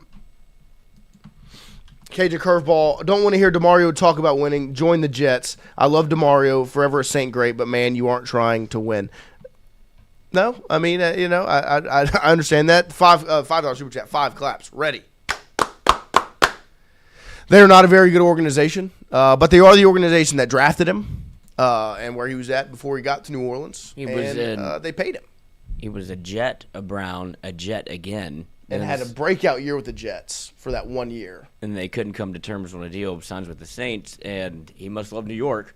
He's going back to the Jets for a 3rd time. Yep. And I do wonder if this is one fell swoop of an era closing or ending, because if Cam Jordan's still out there, you almost expected Demario and Cam to.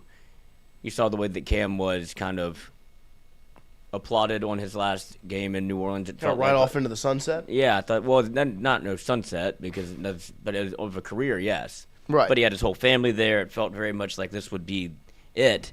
But Cam Jordan wants to keep playing, and I'm interested to see with Demario. Like obviously you saw Tyron leave last year, Demario this year, and now you wonder what you do with Cam Jordan, because those were certainly Demario and Cam have been the face of your defense for the last 15 years. Oh, 100%. And it'll be interesting to see if with a new coaching staff, if they're kind of letting some of the old dogs kind of go out and hunt and see if they come home. Demario goes to play somewhere else because the Saints aren't going to pay you for that. You had a hamstring in week 4.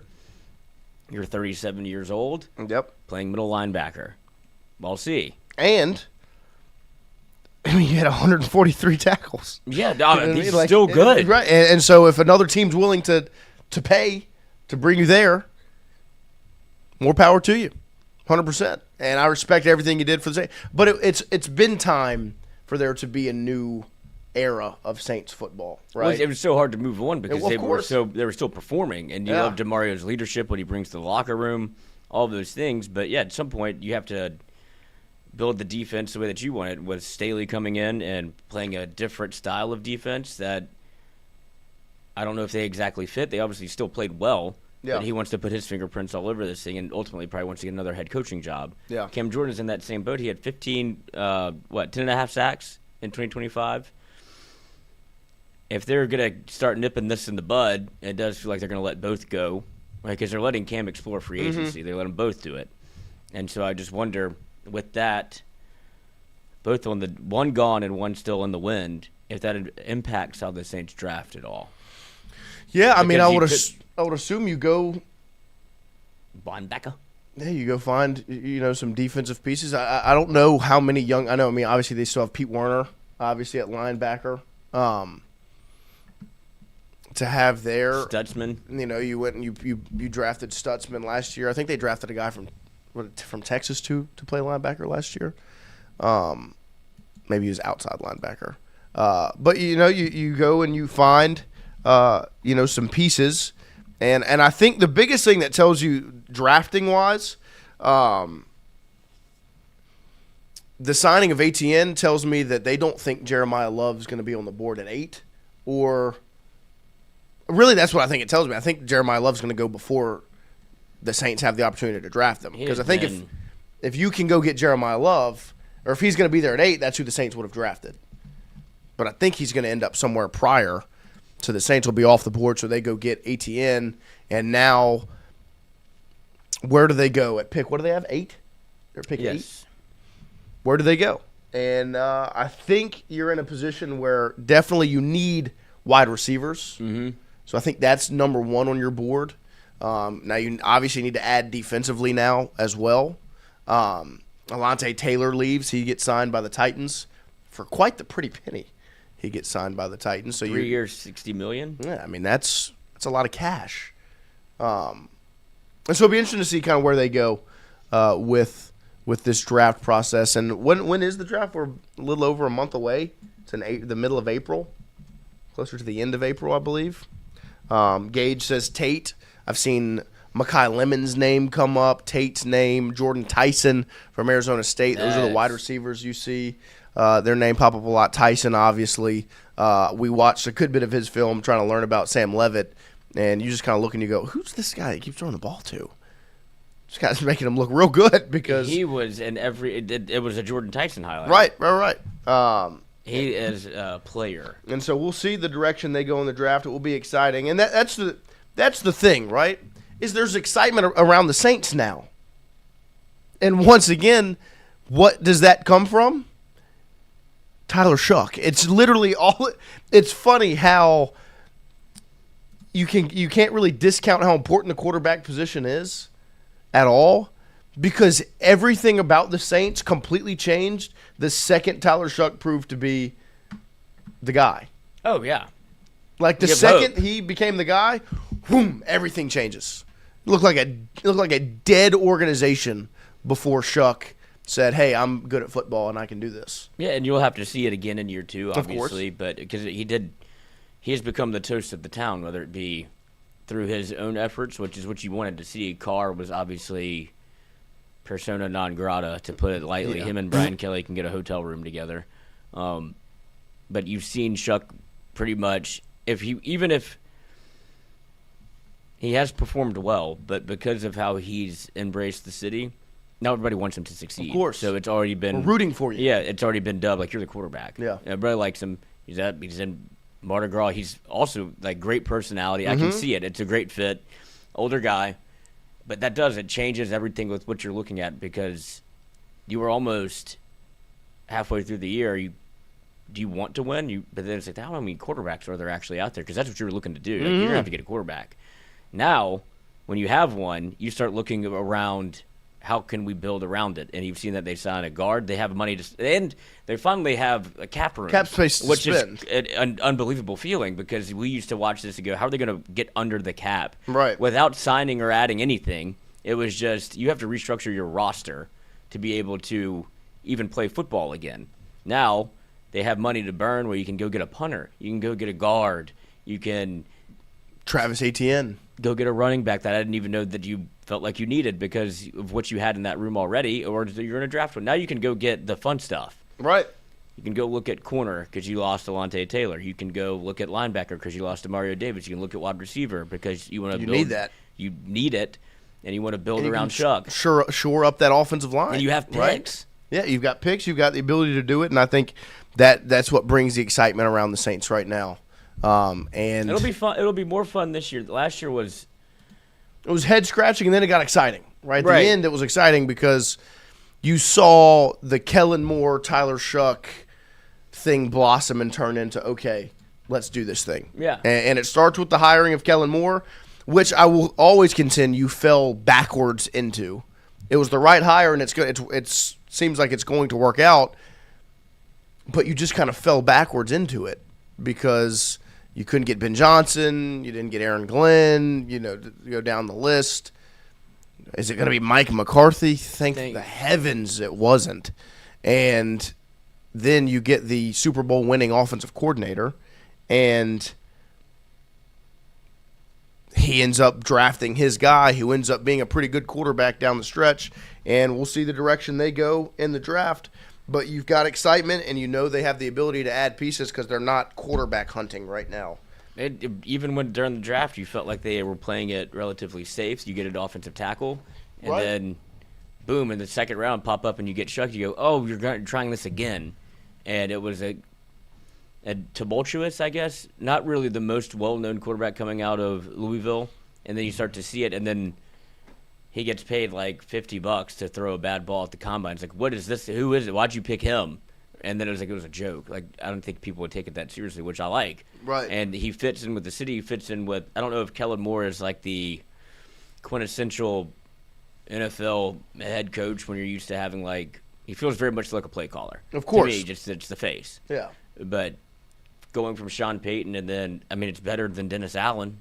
Yeah. And then you add Brandon Staley on the defensive side. You see what he can do.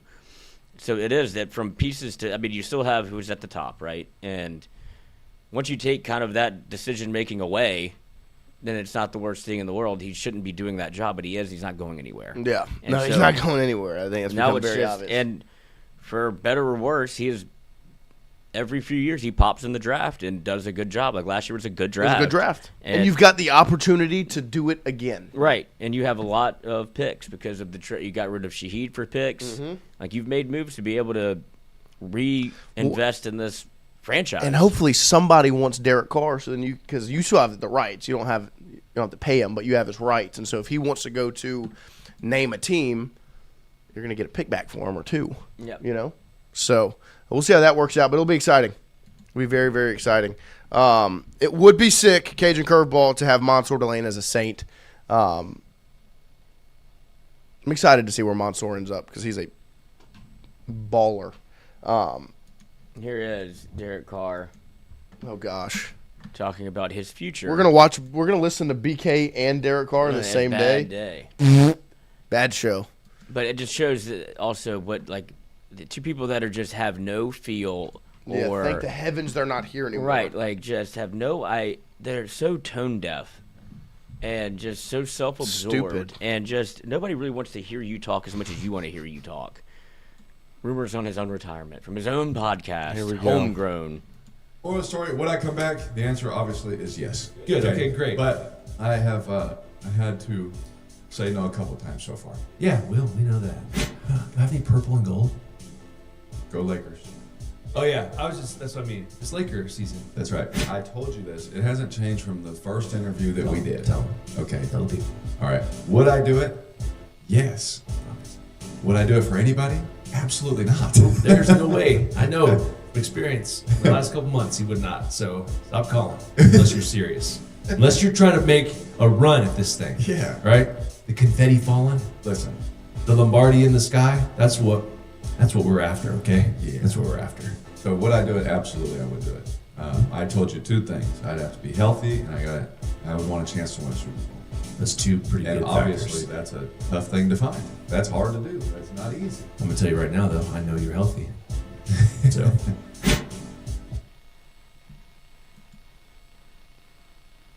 wish I could have the last 45 seconds of my life back. That is just so. Oh, it's such bad content. I mean, of course, if he's going to come back, he wants to be on a contender. Like, he's old. He wants to be on a team where they're searching for a quarterback, like Minnesota, who's looking for something and somebody to give them hope. But his brother in the ad-libs and the add-ins and shut up. I don't know how anybody could watch that show. Who takes that serious? The two Carr brothers going back and forth, self-sucking each other. Oh. But Derek, you're telling me that there's a place in which they have everything else put together, signed, sealed, delivered, going to the Super Bowl if they have you. Like, you're the missing link to this, because what it sounds like to me is like you don't think you're very good or good enough to carry a team to a Super Bowl or good enough to quarterback a Super Bowl winning team unless everything is perfectly in place. He also doesn't love football enough to go somewhere where it's not guaranteed. You're playing football. Yeah, you know what he's doing. He's waiting for somebody to get hurt, and he's going to be able to sign. Right, he wants to Phillip Rivers this thing. Yeah, like it'll be. Yeah, I'm sure the Colts probably called him too. And I mean, but to sit there and go, stop calling. I've already had to say no a couple of times. Sounds like you didn't. Maybe once. That literally what that sounds like is you're lying. Nobody's calling. Cajun curveball, 2 claps ready. Monsoor Delane. 2 claps ready. There we go. I'd love to get Monsoor. But yeah, the most tone deaf piece, like just. And they just made me sick. Do you see how from Brian Kelly in hour 1 to Derek Carr in hour 2, how unlikable these people are, and jobs in which you should be lauded and loved and like revered, and it's like because of you and your personality and how you are as a human being, you make me hate the thing that I like, and so for that, why would anybody want you to be around? Jameis Winston is a beloved Saints quarterback. He didn't even play a full season. And when he did play, it wasn't. He was fine. It was okay. But he's probably the second most. What? Probably third. I mean, Breeze is 1. You think Archie is still 2? Probably. And then it's either Jameis Winston or Aaron Brooks. I was about to say Jameis or Aaron Brooks, and Jameis played like 20 games. Right. But they love him. But they love him because everybody does, but because of who he is. Right. He bought into what New Orleans is. He's perfect for New Orleans.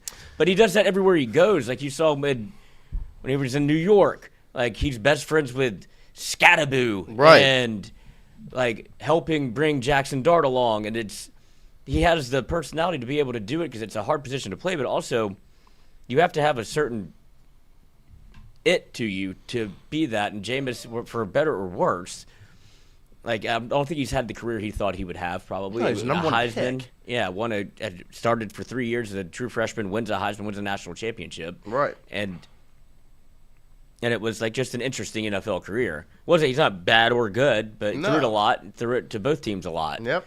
But that 30 touchdowns, 30 picks, baby. You put that out if you're Carr, and you think that helps people want to sign you? Like what world? Because that's the only thing I can draw from that. I'm looking for a relationship, right, with a 10 out of 10 supermodel that's got a 8-figure job and no past relationships ever, and everything figured out and ready to get married. Not even married. She just wants me to put a baby in her. Just make it so you are so unattractive to anyone that actually would even think about signing you to be their quarterback. Like, shut up. And, I mean, I'm not trying to disrespect anybody, but David Carr consistently jumping in and going, stop calling. I know you're healthy. Oh, been there, done it myself, bro. Yeah, did what? Bust. draft bust. I got hit a lot. Suck it up. They're the same person. No, I mean, yeah. I mean, what a great podcast. Go out, make sure you go check out the Homegrown Show with David and Derek Carr. The only good thing I saw from this is, why didn't y'all name it Two Car Garage? And they're like, oh, it's probably better. Because they're stupid. Because they're obsessed with themselves and their family. Yeah. Well, we're homegrown. We did this our way. What? Both ended up retired and fucking hated? Like, nobody wants to listen to you two speak. And then your possible landing spots are the Vikings, Dolphins, Jets, Browns, Cardinals, Falcons. I heard one team on there that has any semblance of winning anything. And he already turned them down. Like, do you think that the Chiefs are going to call? Yeah. Also, they signed Kenneth Walker yesterday. And that was a great move. They do that a lot. I can't believe Seattle let him go. Pretty good organization. Yeah, I mean, they've got Charbonnet, and Kenneth Walker was a better back. Of course, but teams don't pay running backs. He was Super Bowl MVP. I know. Appreciate you and everything you did. I mean, 3 years, $45 million for the Chiefs, so somebody's paying him. He's only 25. No, I know. I mean, I remember when he was in college football. It was not that long ago. Yeah, I mean that's when LSU was going to get Mel Tucker. Mm-hmm. After Kenneth Walker should have probably won the Heisman. He was very good. But, I mean, the Chiefs have the 9th pick. So the Chiefs and the Saints both sign running backs means Jeremiah Love's not dropping. Who's taking He's going to go early. Yeah, so you don't have to pay it. You almost treat it like quarterback. Yeah. Get him early. But see, that's the thing is I'm not pro first round running back. Because I think you can find them later on. Well, you have to be. It's the same like Ashton Genty, a very good football player, who went to a bad team. Right. So that's what happens if you get drafted early. You have. So who all? Because like I thought. I mean, if he ends up like Saints and what all teams at the top of the draft have their quarterback position figured out? I don't know. I don't even know what the top 10 looks like. It is Raiders, Jets, Cardinals, Titans, Giants, Browns, Commanders, Saints. He might go 7. Mm-hmm. Who's their back right now? The Commanders might take him. They've got that guy Bill, Ja'Cory Crockett, whatever. That people were obsessed with. Yeah, he might go 7. That might be the Commanders taking him because the Raiders aren't going to take him. No, they're taking Mendoza. Who has the 2nd pick? The Jets just shouldn't. The Jets need a quarterback. The Jets need a lot. Right. So you just waste. So you don't Jeremiah go. Yeah, Love. you go best overall if you're the Jets. Yeah, I think he goes to the Commanders. Yeah, that's the only one that makes, or somebody trades up to get him. Yeah. Because if you're looking for, if you're the Commanders, you've got quarterback figured out. You've got a decent receiving core. Defense, like you go get a running back. You put Jeremiah Love and Jaden back there together. Woof. Yeah. Pretty good. Because it's not like they were bad because Jaden was hurt. Right. And you want to take that load off of him of having to be the We can get back into our mock draft simulators. Mm-hmm. We used to do that nonstop last year.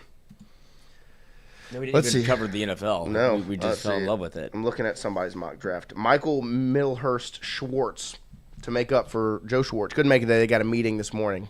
Let LSU cook. Got Raiders going Mendoza. Jets taking Reese from Ohio State, the linebacker D-end. Yeah, he's a freak. Yeah, he popped at the combine. And he popped all season. I mean, he was a monster. David Bailey from Texas Tech to the Cardinals. It's got the Titans going Love 4, which I wouldn't be surprised because they've got Cam Ward. I feel like they've got so many things. They need to get their offensive line figured out. Then it's got Sonny Styles. That's the other linebacker from Ohio State that really popped during the combine to the Giants. Offensive tackle out of Georgia, Freeling to the Browns. And it's got the Commanders going Reuben Bain Jr. From Miami, obviously the D-end. And the Saints going Carnell Tate, the wide receiver from Ohio State. And then you've got Mekhi Lemon right behind to the Chiefs out of USC. Caleb Downs, 10 to the Bengals. Crazy to see him drop to 10. Mansour Delane, 12 to the Cowboys. Some other names that I recognize in here. Jordan Tyson going 16 to the Jets. Caden Proctor to the Panthers. Not a very good draft. No. Caleb Banks to the Steelers. That's that big dude from Florida, 88. Big D lineman. Terrell, the corner from Clemson, that Trey baptized to the Chargers at 22. Peter Woods, 25, the Clemson defensive tackle.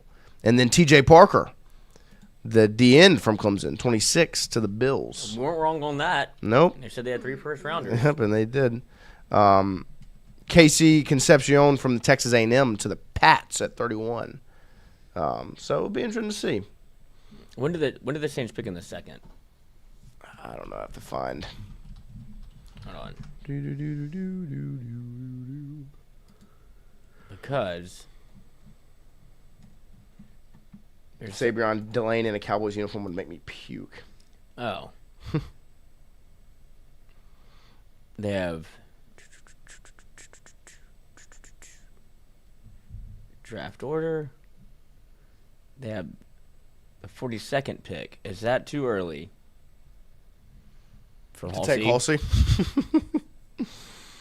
I don't think it is, but Let's pull up the mock draft. Do the PFF mock draft. Let's be the Saints.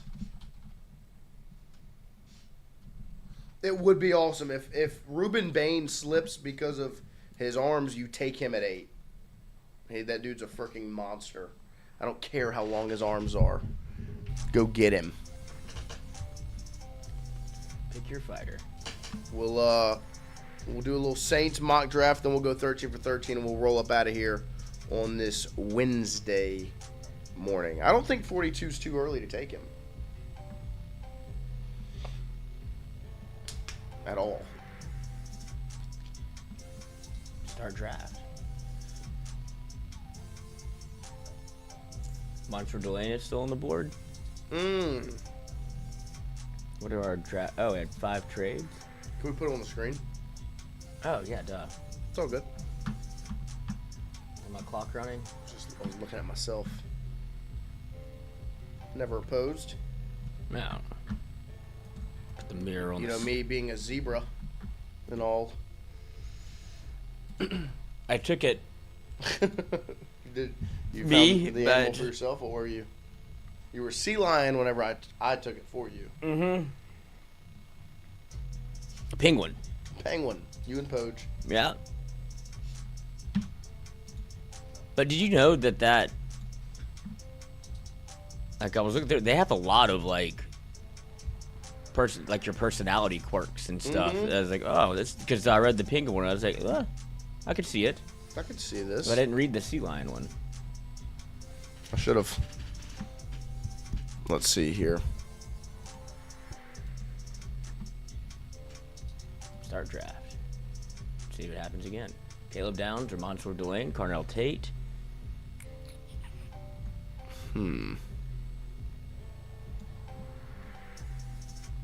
What does it say the needs are at the top? Wide receiver, DN, linebacker, cornerback.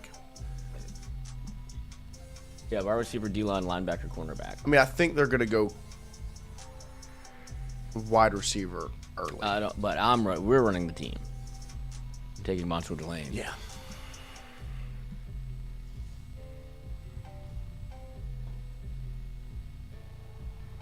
Oh, is this just the first round? Oh, yeah. Oh, they got smart. We can't do anything more than the first? What the hell? And I think at the start you have to click how many rounds you want to go. Nice. A-plus pick. There we go. New mock draft. Oh, nice. I mean, this is probably our fault. Yeah, We did too many abused times. this thing. We did. It's good for them, you know? Yeah, smart. Smart on PFF's part. Make you pay for it. Now, here's a guy that'll pay to do a draft. Not me. us. Not us.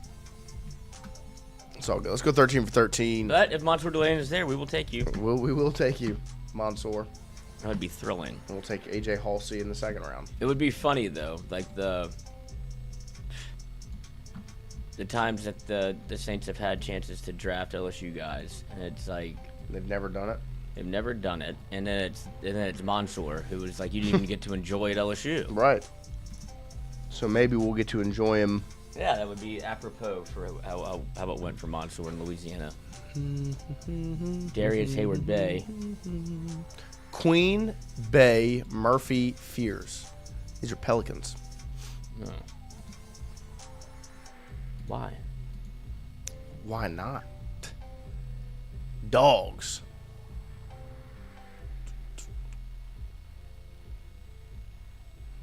Twin, Guardian, King. No. Royal, Tiger. Just have no S's.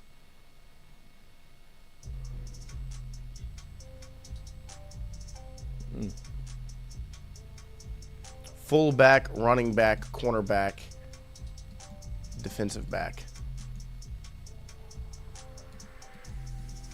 Derek. Bang. Oh, we got purple first because they were the Pels.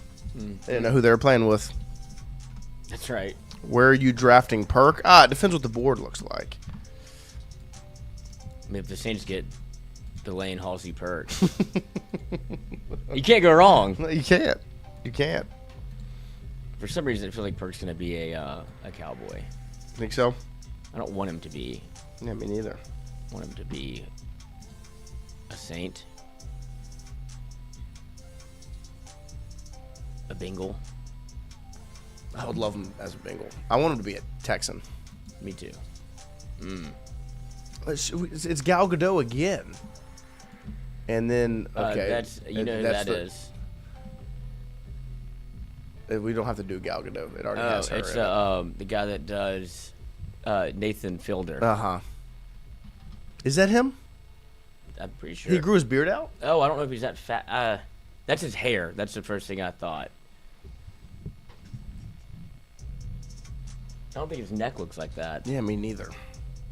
But he also does dress like that. He does, and I agree on the hair. I don't think he has that fat of a neck. Okay. Ray Romano, that is who that is. Nice. God, that's why we needed Wyatt. Oh yeah, he would have crushed it. Wyatt would have crushed that in a heartbeat. Ray Romano.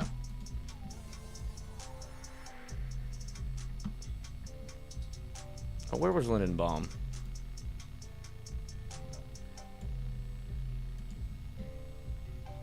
What is this? Tyler Lindenbaum made 3 straight Pro Bowls for this AFC team. Was he a? Oh, what is he? God, they.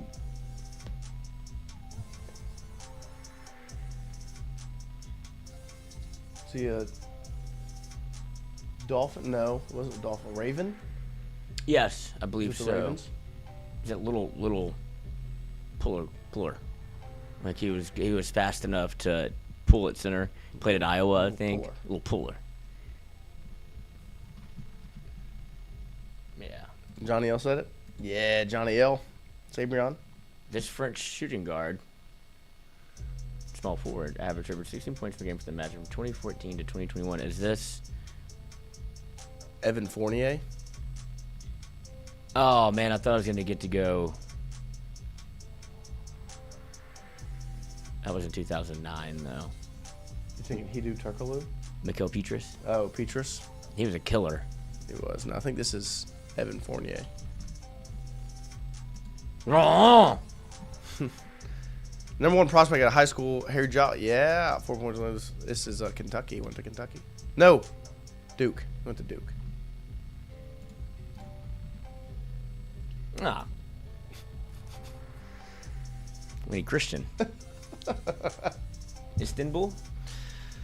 Maybe. Iran? Iraq? Istanbul?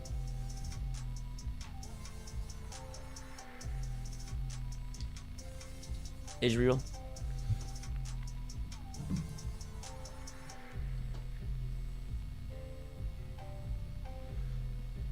I have no idea. Israel? I didn't even know that. Ireland. Ireland.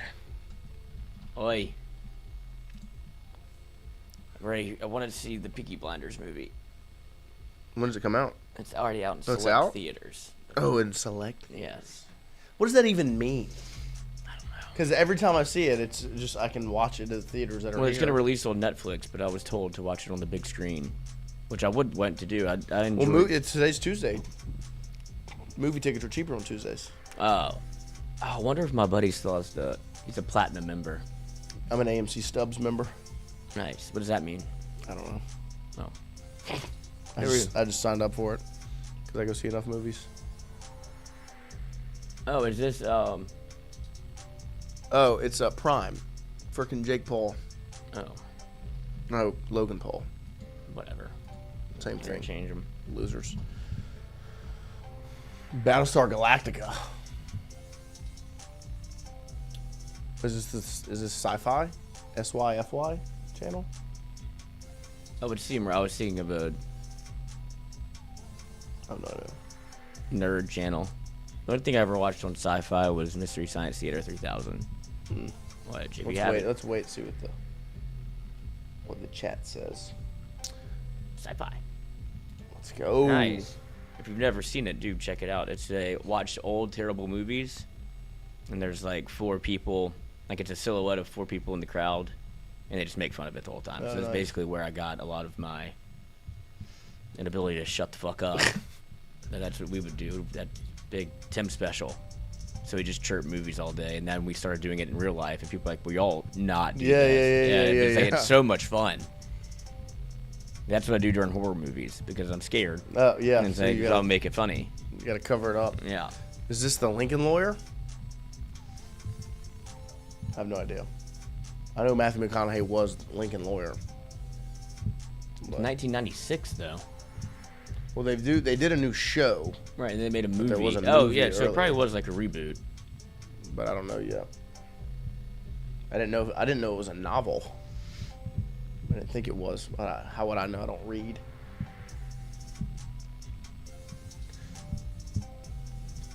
I don't remember what I used to watch on the Sci-Fi Channel. Yeah, Glimmer, you know. I saw him live. It was fun. Really?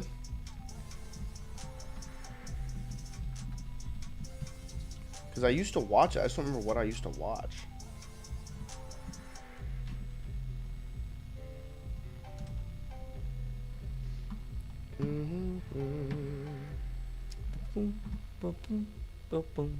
At Lincoln Lawyer. We only have one more. We'll wait. Music? Oh. I don't know any of these. I know Imogen Heap.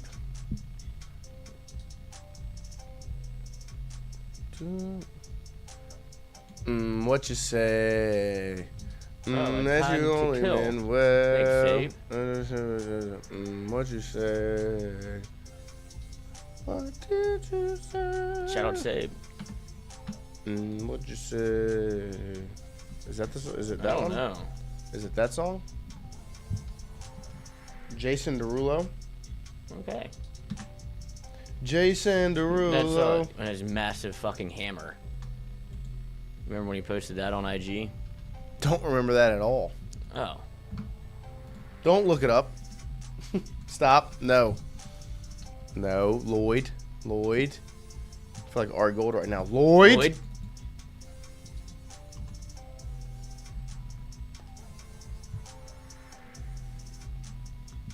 I gotcha. I don't know what to type in. Don't type anything in. We're gonna close this thing out here this morning. LSU baseball at Alec Box Stadium. Who Creighton. do they throw? 6:30 p.m. Zach Cowan. Cowan? I'd like to see. What's my other guy's name? I keep getting him in Ricken and. Paz. No. The second baseman is Ruckert. Ricken. I would like Ricken to start. Me too. Just want to see it. Personally, I would prefer Reagan Ricken start, but I think it's gonna be Cowan. Or pause. Maybe. All right. All right. See you guys tomorrow. Tomorrow. 8 to 10 a.m. Live here from Southern Regional Medical Center.